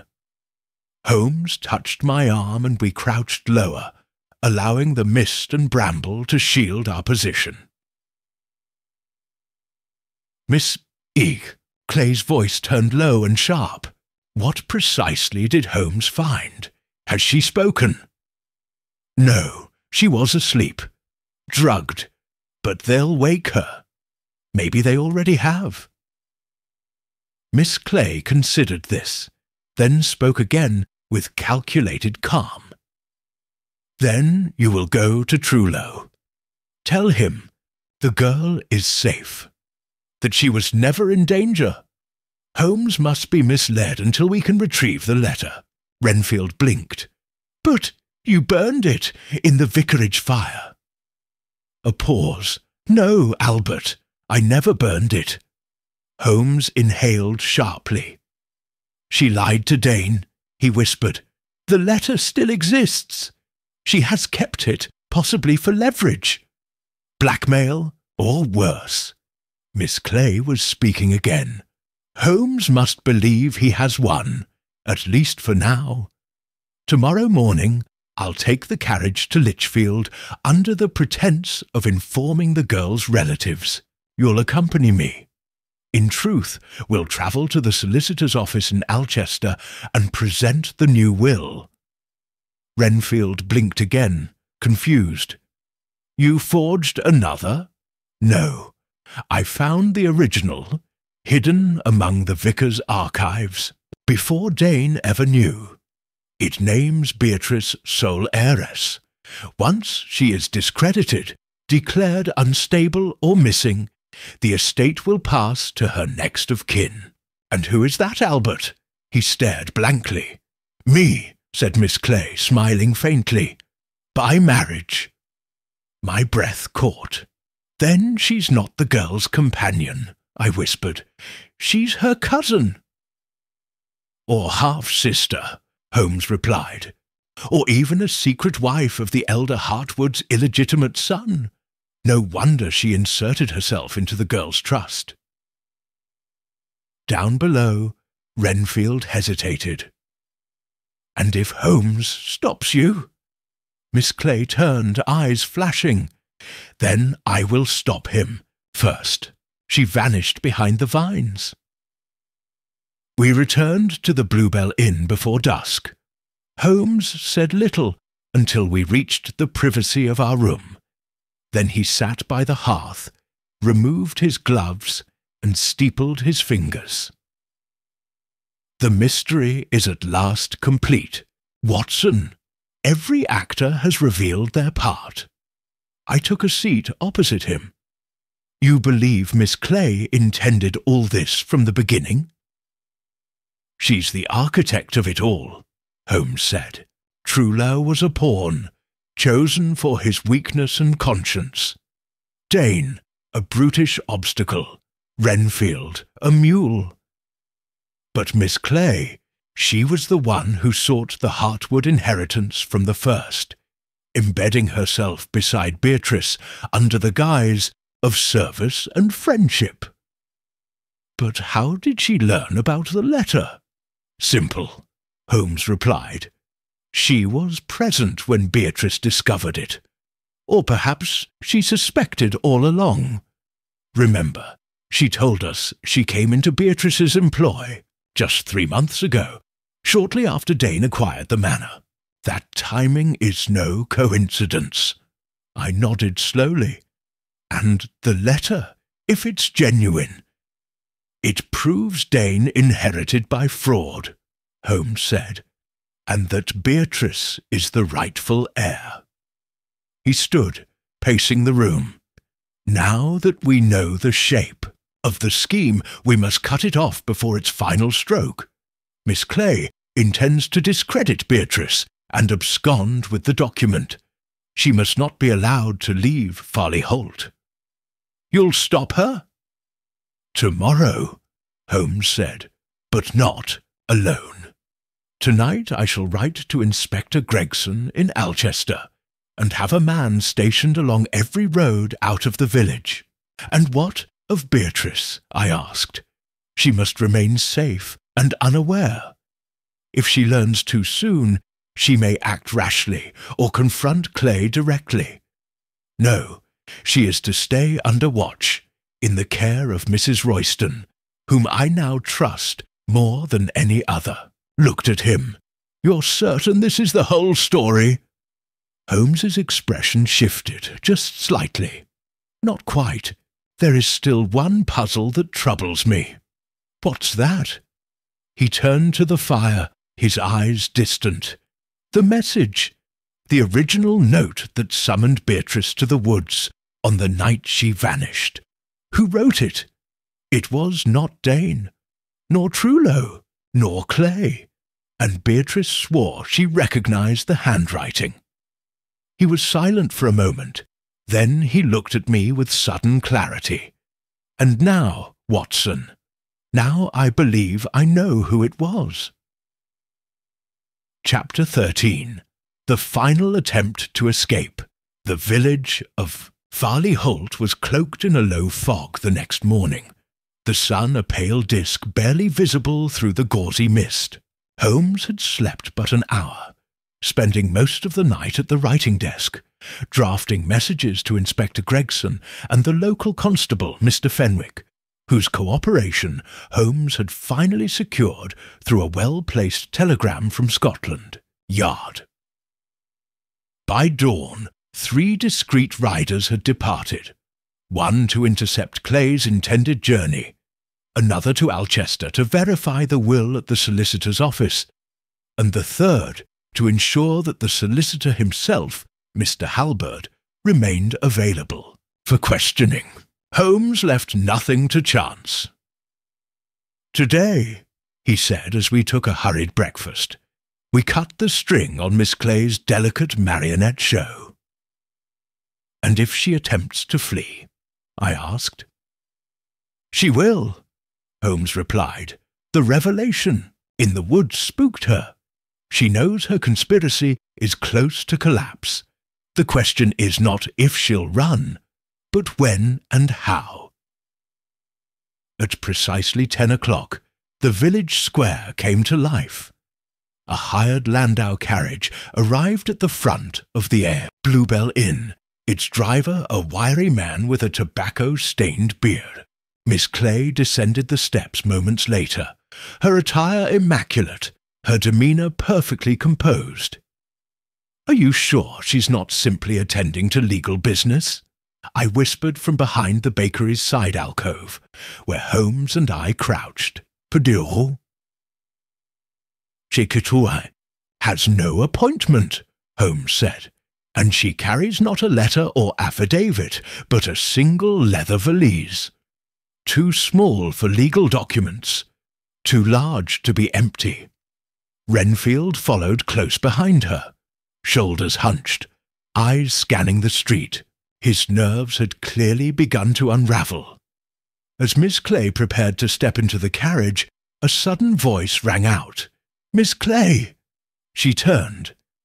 Trullo was approaching from the direction of the vicarage, holding a folded paper in his hand. "I must speak with you, privately," he said, breathless. "It's urgent." She gave a tight smile. "Whatever it is, Reverend, it will have to wait. I'm en route to Lichfield to inform Beatrice's cousin of her recovery." Holmes emerged then, calm as ever. "I should very much like to see that document, Reverend." Clay stiffened. "Mr. Holmes, I wasn't aware you'd taken to ambushing gentlewomen on village errands." "Nor was I aware that gentlewomen conspired to defraud heirs, forge documents, and orchestrate kidnappings under the pretence of charity," Holmes said coldly. Her composure cracked for the first time. "You have no proof." Holmes stepped forward. "No? Then allow me to name the items in your valise." The original Heartwood letter, unsigned but authentic, the draft of a forged testament bearing Beatrice's signature, and several notes from Sir Reverend Trullo, coerced by your influence, implicating him in Beatrice's retreat. That valise, Miss Clay, is a damning catalogue of your misdeeds. She glanced at Renfield, whose face had gone ashen. "You fool!" she whispered, and then she turned on her heel and ran. I will never forget what happened next. Miss Clay sprinted not down the main road, but toward the back lane, leading behind, the stable, weaving through villagers startled by her sudden flight. Holmes took off after her, coat flaring, and I followed, heart pounding. She dashed into the rear pasture, past the hedgerow, and into the woods, the same woods where Beatrice had been hidden and where her deception had begun. Holmes was fast, but Miss Clay was agile. She ducked under branches, tore through brambles, and finally emerged at the river's edge, where the narrow footbridge crossed toward the northern ridge. Holmes called out, "There's nowhere to go, Miss Clay." She turned, her expression one of fury and desperation. "You think you've beaten me? You don't even understand it, Holmes. Then help me understand. Why go so far? Why hurt the girl?" "Madame," he greeted, "I trust the hall has prospered in Mademoiselle Finch's absence." Victoria smiled, arranging the folds of her emerald riding habit. "Indeed, Monsieur Poirot. The staff has settled into a comfortable routine, and the grounds are preparing for winter's hush. Yet I find myself eager for new ventures, both for Greystone and for myself." She paused, glancing toward the windows, where the morning sun filtered through amber glass. "I have considered how best to preserve our traditions while embracing innovation." Poirot inclined his head thoughtfully. "A fine balance, madame. The most enduring legacies are those that adapt with grace, much like ivy that climbs the stones yet never obscures their strength." She reflected on his metaphor. "In that spirit, I have invited several local historians and architects to consult on restoring the West Wing, ensuring the Chamber of Whispers remains sealed yet documented. I wish Greystone's story to be known, not as a cautionary tale of forgotten sins, but as a chronicle of courage and candour." "An admirable endeavour," Poirot remarked. "And what of your own pursuits? Have you found a new passion to occupy your mind?" Victoria paused before a display case of Greystone antiquities. "I have taken to sketching the estate's lesser-known sculptures, those hidden in corners you discovered, and commissioning a local artist to paint them. I want our guests to see that beauty often resides in overlooked places." Poirot's eyes twinkled. "Ah, the hidden niche made visible at last. It seems both hall and air share a fondness for bringing secrets into the light." They strolled through the corridor leading to the conservatory, where the last chrysanthemums blazed with colour.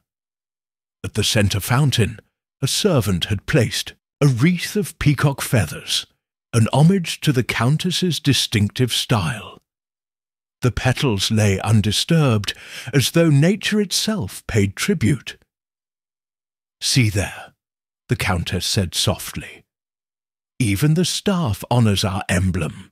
I wish to host a small exhibition of Eleanor's journals and my own sketches, inviting scholars and neighbours to learn our history first-hand."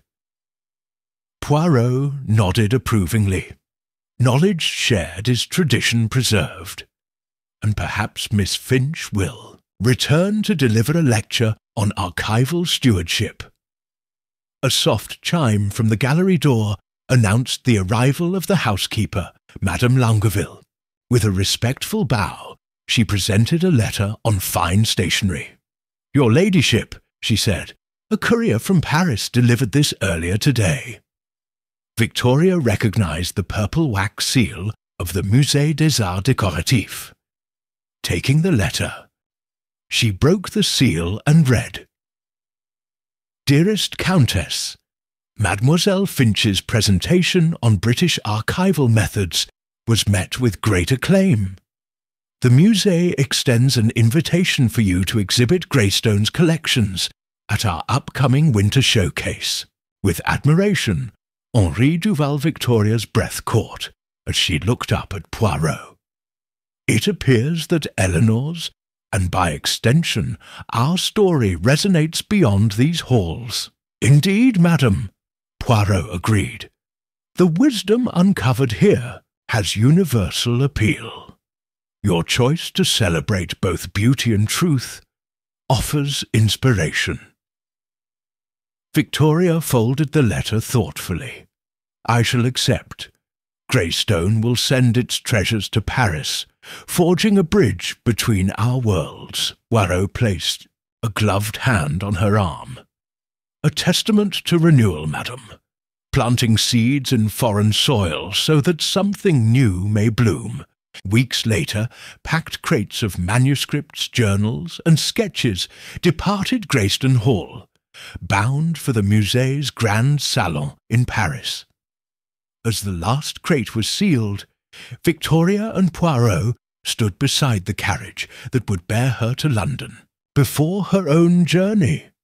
"Madame," Poirot said softly, "you have honoured the peacock's legacy. Your colours shine brightest when shared." She pressed a small brooch, a single preserved peacock feather, into his hand. "A for you, to remember Greystone's spirit." He accepted it with a slight bow. "And you, madame, shall carry its heart wherever you go." As the carriage rolled away, Poirot watched until the manor's turrets receded behind hedgerows.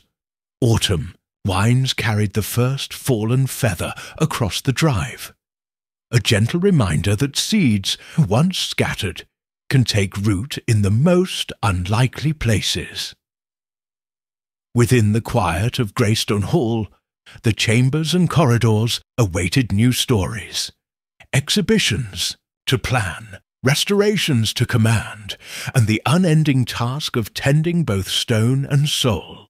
For in the end, a legacy thrives not merely through preservation, but through the courage to let its beauty and its truths travel beyond its own walls. Chapter 13. The Exhibition of Light and Truth. The winter winds rattled the shutters of Greystone Hall as the last of the crates bound for Paris departed under a slate-grey sky. Within the blue salon, the Countess surveyed the empty crates with a mixture of pride and nostalgia.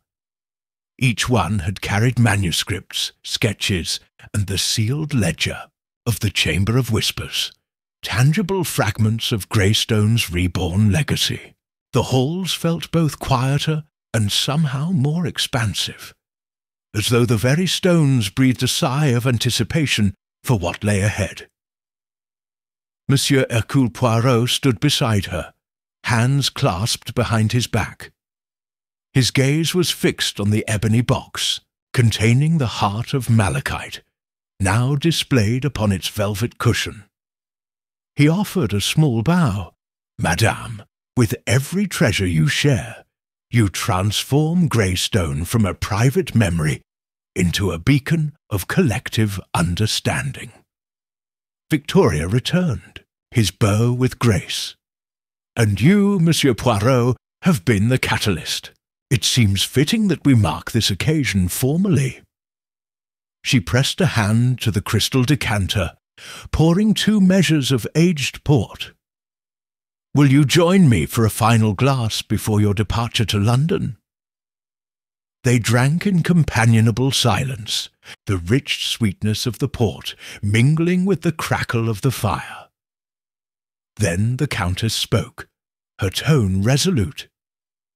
"I have decided to host a small reception here upon my return, inviting those scholars and neighbours who helped shape our restoration. It will be an opportunity to report on the Paris exhibition and to celebrate truth as our guiding principle." Poirot's moustache twitched in delight. "An elegant idea, madam. Celebrations of truth, rather than mere pageantry, are rare indeed." Outside, the door opened without announcement to reveal Madame Longueville, her expression deferential, yet urgent. "Your ladyship, a messenger from Paris has arrived bearing news from the Musée des Arts Décoratifs." Victoria and Poirot exchanged a glance before the Countess waved the housekeeper forward. The messenger uncased a single letter, the purple seal of the museum intact. Victoria broke the wax and read, "Dear Countess, the exhibition of Greystones, archives and artistry has been met with extraordinary acclaim. Not only have visitors praised the beauty and honesty of the displays, but the journal reflections have sparked scholarly discourse on the interplay between memory and legacy. We have published a special illustrated catalogue which I enclose for your approval. With deepest admiration, Henri Duval." Small, elegant volume was handed to her. Its cover bore an embossed image of the Peacock-Haired Countess standing before the heart of malachite.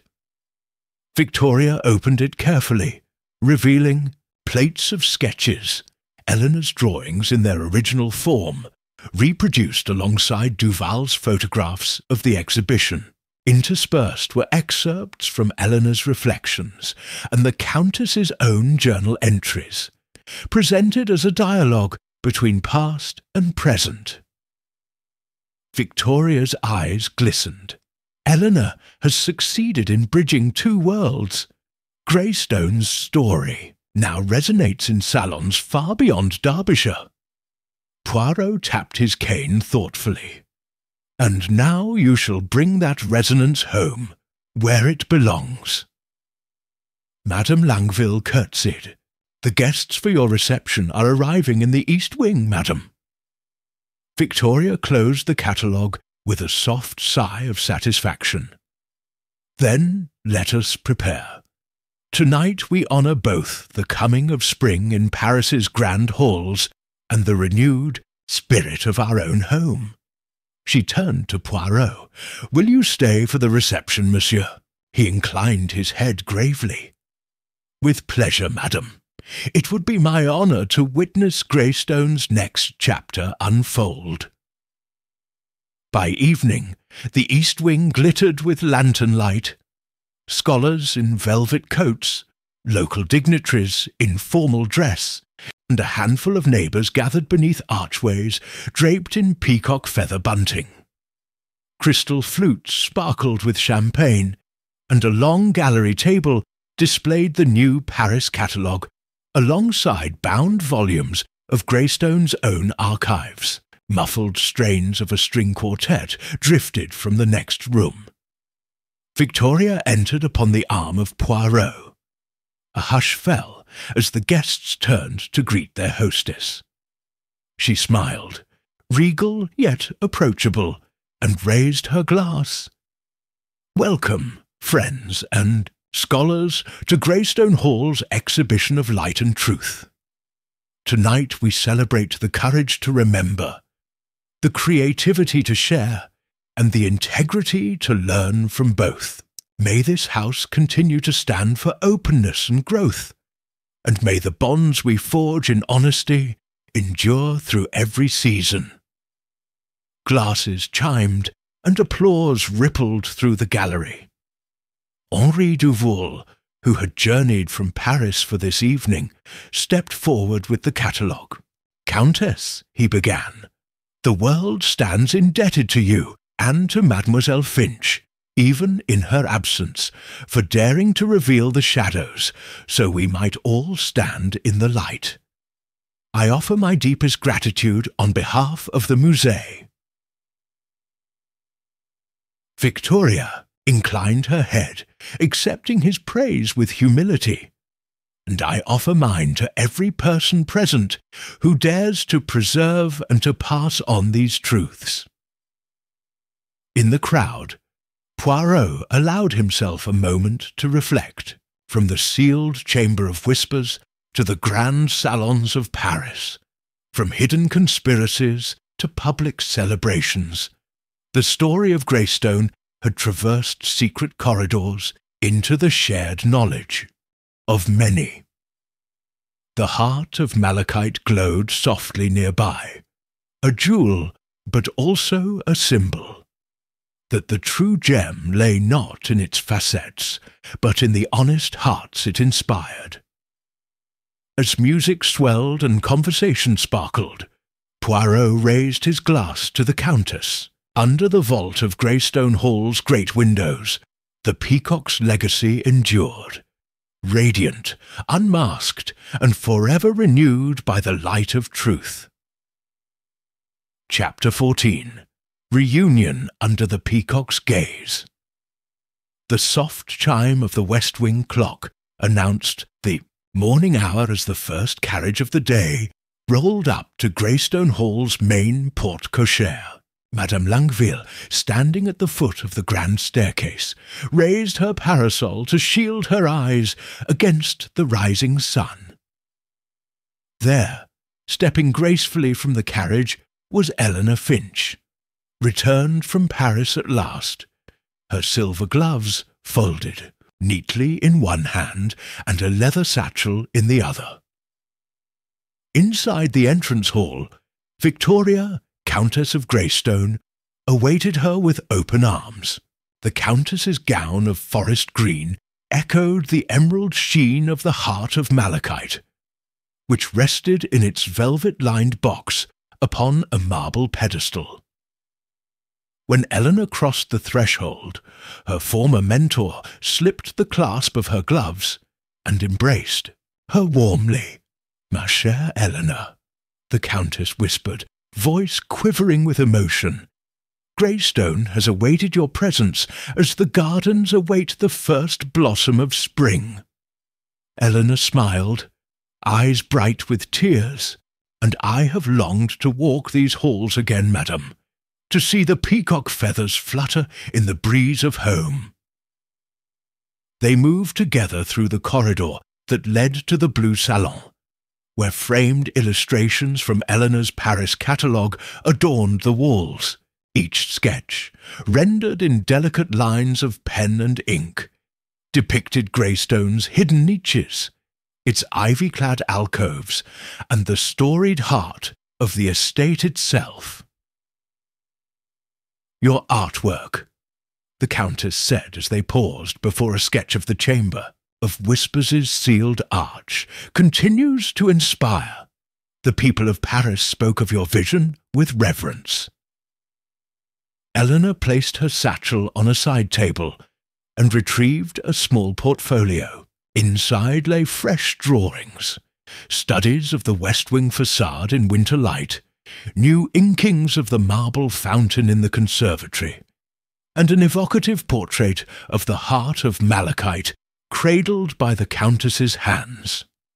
"I wished to capture Greystone's evolving story," Eleanor explained.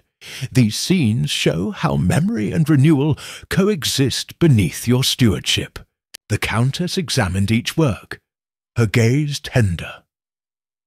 "You have enriched our heritage, mademoiselle, and now, with your return, I propose we embark on a new endeavour."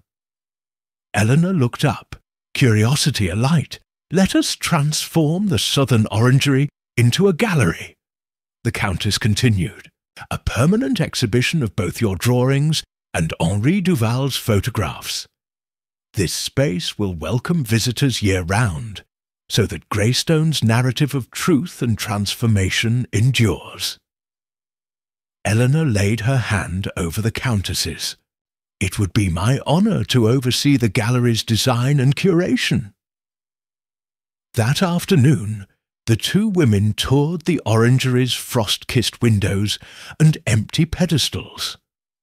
Sunlight refracted through remaining citrus leaves, casting dappled patterns upon brick floors.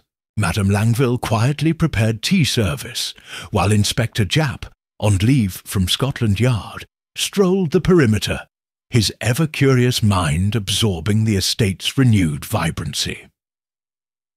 By dusk, the gallery took shape, easels holding framed works, spotlights illuminating each piece, and benches inviting quiet reflection.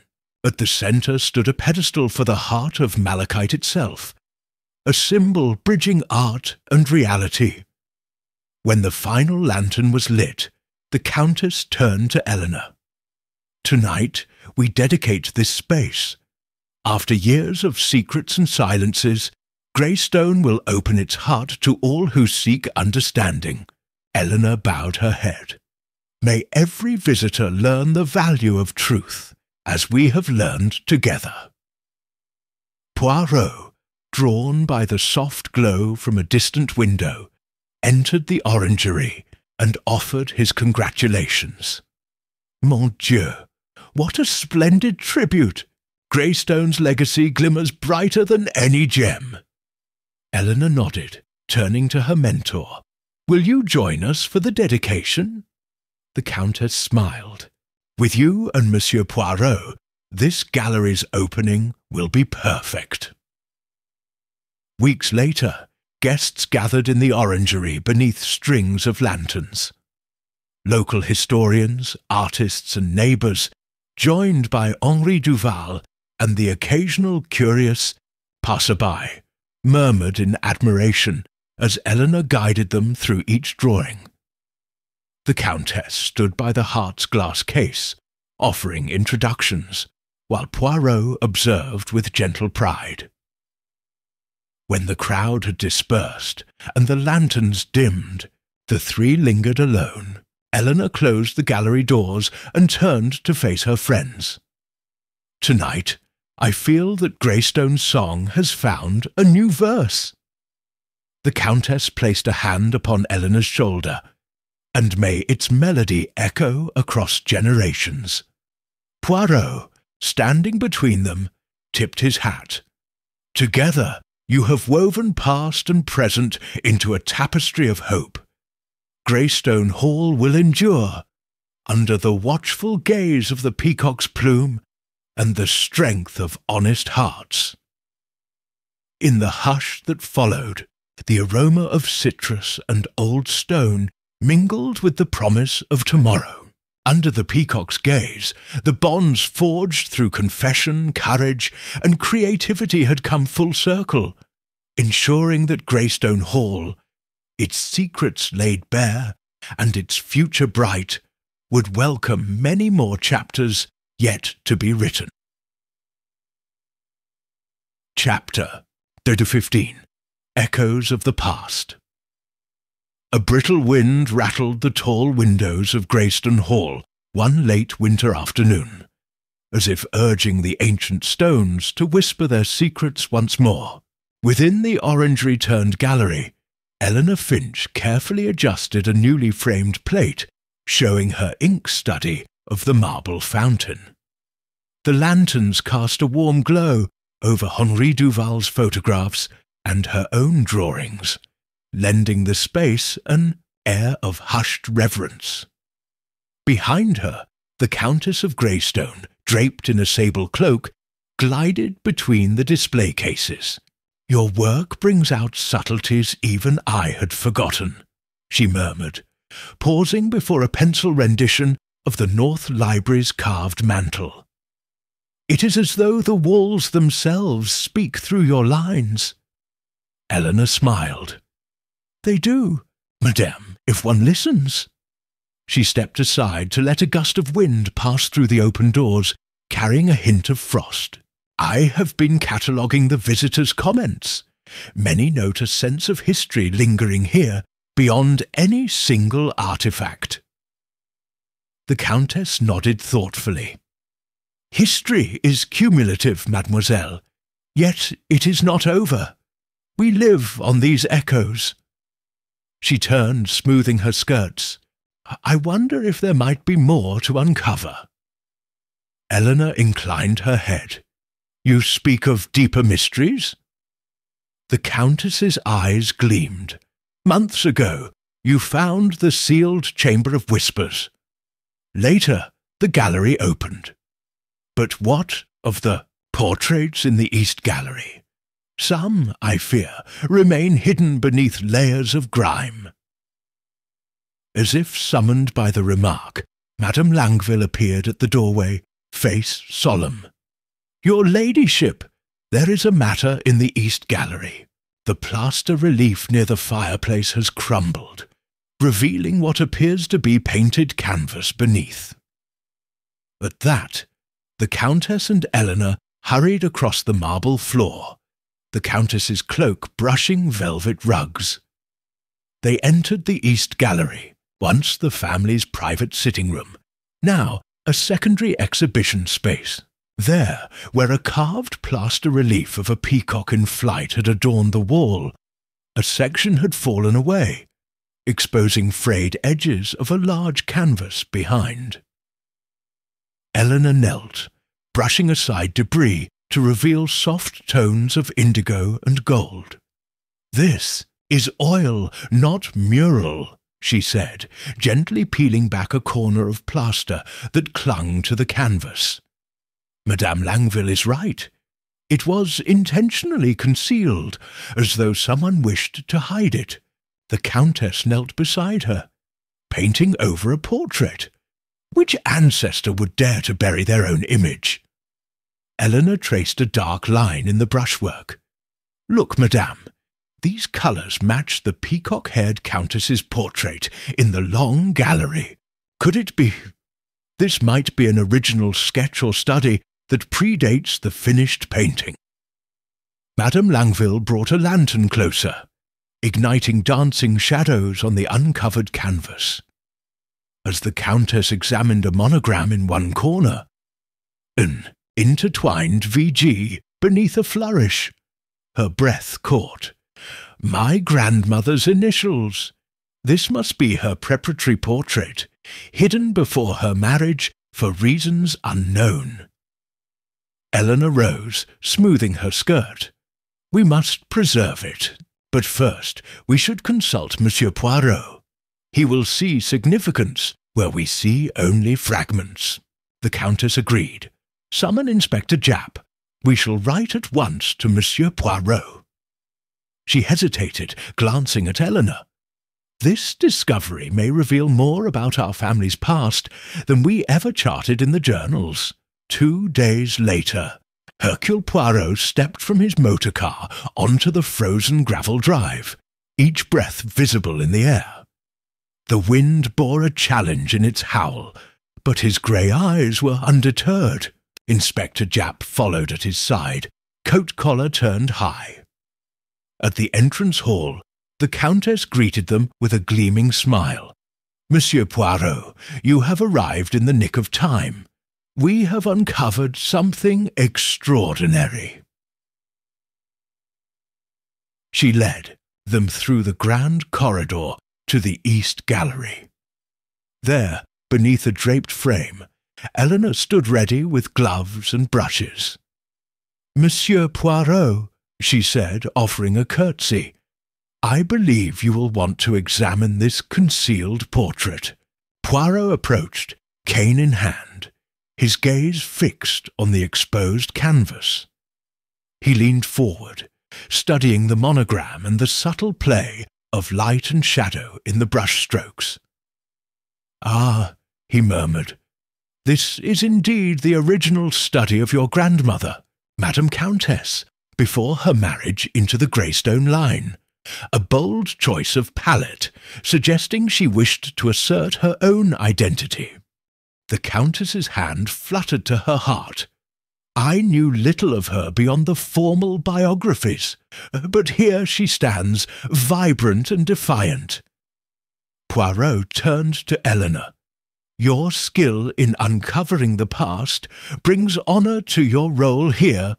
This portrait speaks of a woman who embraced her individuality, yet chose concealment, perhaps for propriety.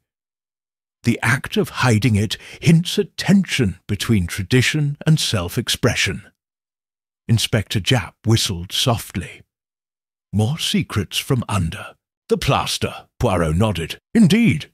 Let us restore this painting and display it openly, so that Madame Countess's grandmother can reclaim her voice. He addressed the Countess.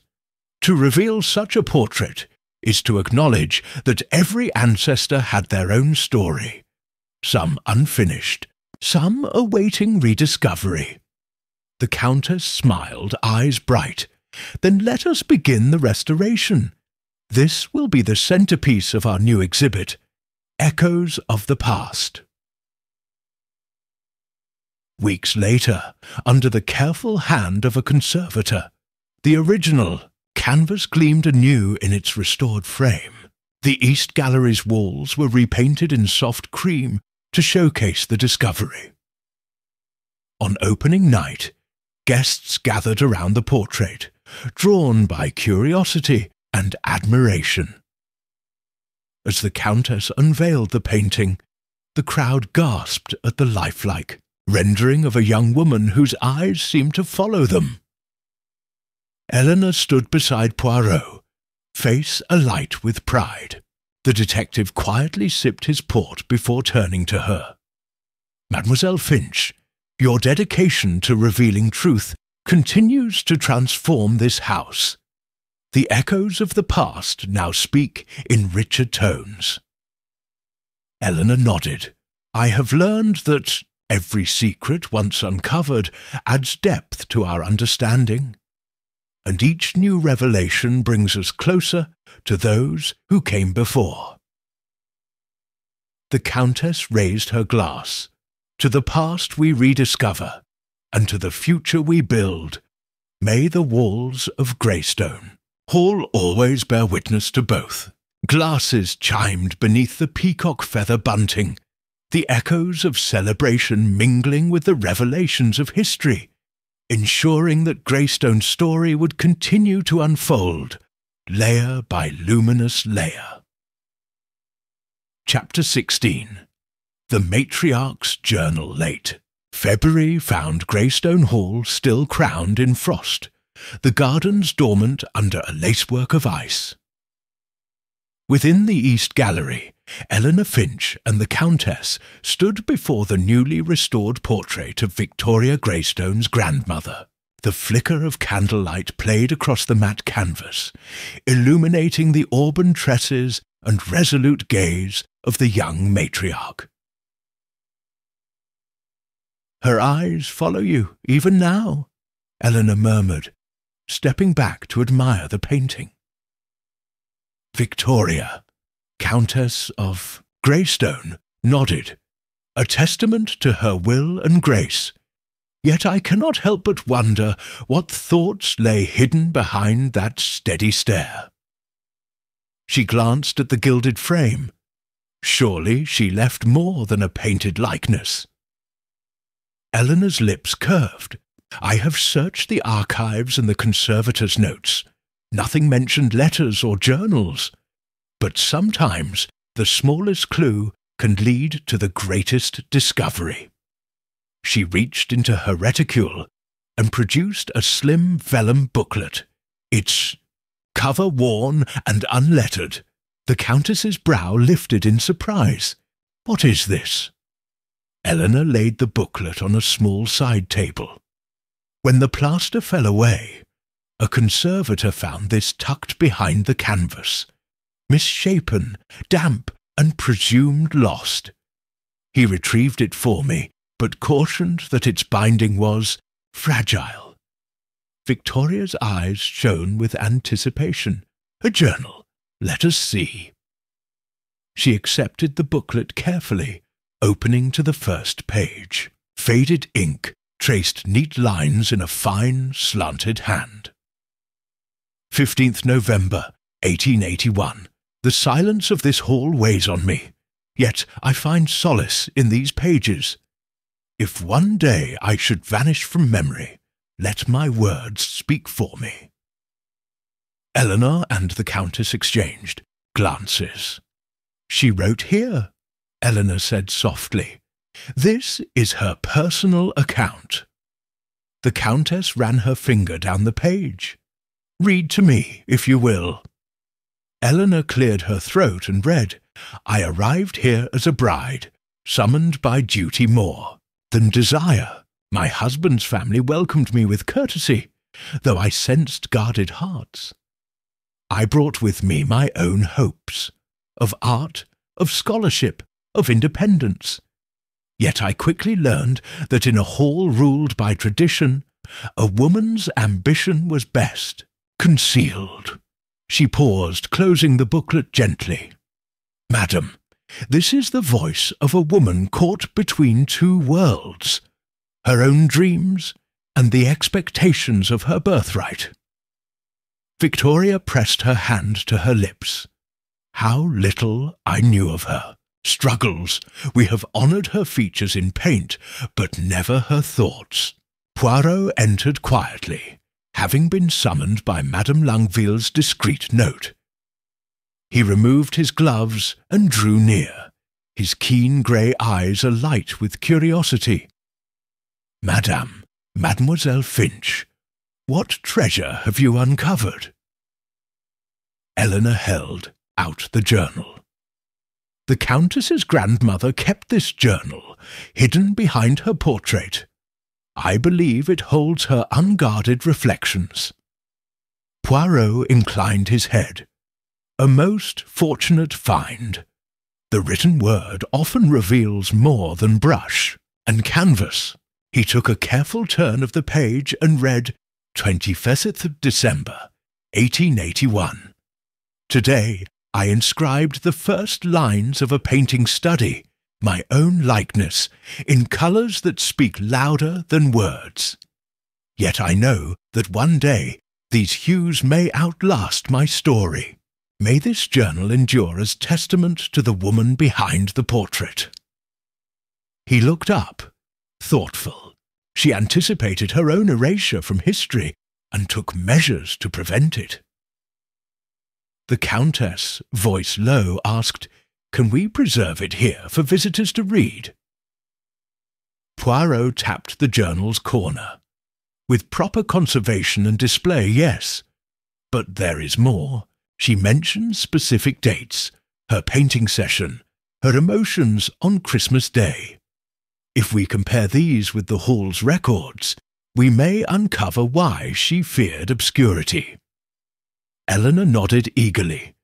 "She refers to a study of her likeness. We know the preparatory sketch is concealed beneath the plaster, but here she speaks of painting in a room I have not yet identified." Victoria folded her hands in determination.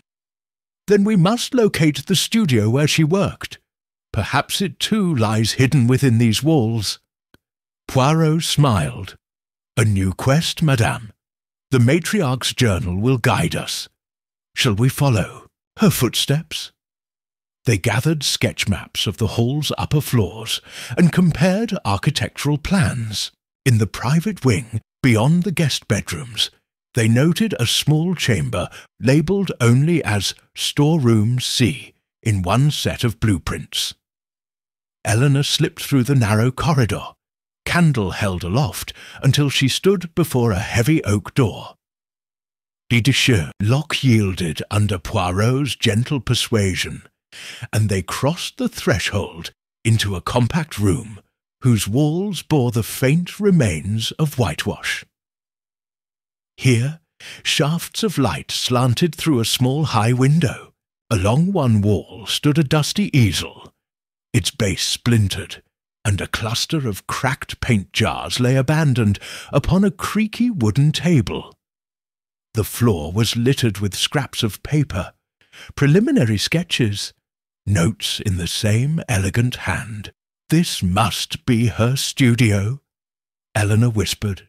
She picked up a charcoal study of a rose and traced its petals. She practised here in secret." Victoria's voice trembled with reverence. "We have found the heart of her creativity." Poirot examined a note pinned above the table. "To paint is to reveal the soul. Yet I must hide this soul so it may speak freely." He turned to the Countess and Eleanor. Mademoiselle, you have unearthed a room that bears witness to her courage. Let us restore it as part of our gallery, a place where visitors may step into her private world." Eleanor smiled through misted eyes. "To honour her fully, we must share both her likeness and her labour." As they stood amid the scattered sketches and silent brushes, the matriarch's presence filled the tiny studio. In the hush of that hidden room, her journal and her art converged, promising that her story, long at risk of vanishing, would endure in every stroke of paint and every turn of a page. Chapter 17. The Matriarch's Hidden Testament, The Morning. Sun slanted through the tall windows of Greystone Hall's upper corridor, illuminating dust motes in the hush of the private wing. Within the newly restored studio, Eleanor Finch and the Countess moved among the scattered sketches and easel, their anticipation palpable. Or concours no longer, this chamber of creation had become a sacred shrine to the matriarch's forgotten artistry. Eleanor knelt beside the work table, her gloved fingers brushing over fragmented charcoal studies. "Madame," she murmured, "and I found a loose panel beneath the floorboards when clearing the debris. It was hidden beneath the old rug." She lifted a small section of wood, revealing a narrow recess containing a leather-bound packet, its seal unbroken. The Countess's breath caught. "Our grandmother's seal," she whispered, tracing the embossed initials VG on the flap. "Open it, mademoiselle." Eleanor carefully peeled back the seal, lifting a sheaf of yellowed parchment, letters tied with a silver ribbon, and a single leather-bound booklet, smaller than the journal they had already recovered. With reverent hands, she untied the ribbon and spread the first letter on the work table. Its penmanship was bold, the ink still dark. "To my dearest Victoria, if you read these lines, then I have trusted you with my deepest secret. Those who would preserve tradition must know that love cannot be bound by ceremony alone. I write this to you so that you may understand why I hid my own portrait, my own voice, and now this testament. Forever yours." A.B. Eleanor looked up, puzzled. "A.B.? That is not your grandmother's initials." The Countess paled. "No, but those letters must be his." She took the folded booklet in her hand. "Open it." Inside the booklet lay a single entry, dated a fortnight after the matriarch's wedding. 14th March, 1882. My heart pines for Alexander Beaumont, whose laugh fills these halls more sweetly than any bell. Yet to declare love, he would shatter the alliance my family arranged. I chose to conceal my portrait and my feelings, to satisfy duty's demands. If our descendants find this, let them know that behind every duty there dwells a human soul. Eleanor's eyes glistened. Alexander Beaumont, the Emmets' son, whose family once owned nearby Vale Manor. He visited Greystone often in winter, though diaries never mention him. The Countess sank into a nearby chair, cradling the booklet. I never knew. My grandmother sacrificed love for alliance and hid her art to spare the hall's reputation. Yet her heart remained undiminished. Poirot entered softly, having been summoned at the Countess's request. He paused at the threshold, observing their discovery. "Madame, Mademoiselle Finch, what have you found?" Eleanor rose, presenting the letters.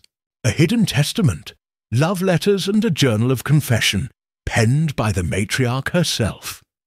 She entrusted them to this secret recess, to be discovered only by a future steward brave enough to reveal them. Poirot adjusted his pince-nez, a most poignant revelation. The initials A.B. align with Alexander Beaumont. This clandestine romance adds a new dimension to Greystone's history, one of passion rather than mere duty. The Countess pressed the letters to her heart, entrusted her truth here in silence, so that one day, and to one deserving, her story would be told. Poirot stepped forward.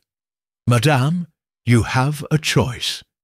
You may preserve this testament privately, or you may share it as part of Greystone's ongoing narrative." Her voice, long muted, may now join the chorus of those who dared to speak.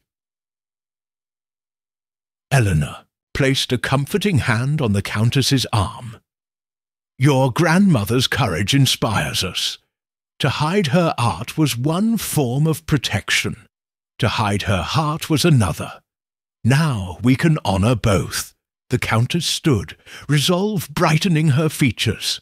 "You are right, her story must be told. We will include these letters and the little book in the gallery, under the heading Love and Legacy.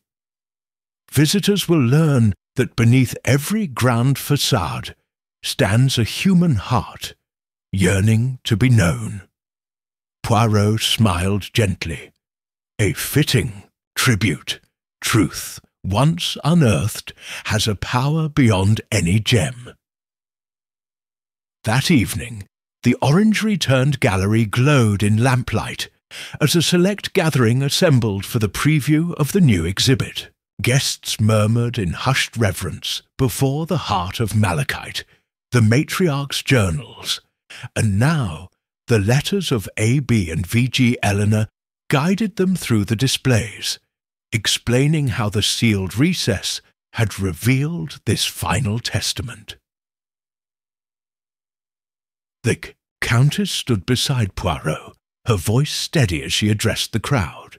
"Tonight we celebrate not only duty fulfilled, but love deferred and at last revealed. My grandmother's secret romance reminds us that behind the walls of tradition dwell hearts capable of both sacrifice and longing. May her courage inspire us to cherish both duty and desire." A soft murmur of admiration swept through the audience as they read the reproduced letters, their sentiments bridging centuries. Alexander Beaumont's name ignited whispers of historical research, while Victoria Greystone's own revelations brought tears to many eyes. As the reception continued, Poirot observed the Countess and Eleanor sharing a quiet embrace. The final layer of mystery had been laid bare, the matriarch's hidden testament of love. In that moment, under the peacock's emblem, Greystone Hall stood fully revealed, its legacy enriched by every confession, every sketch, and now every whispered vow.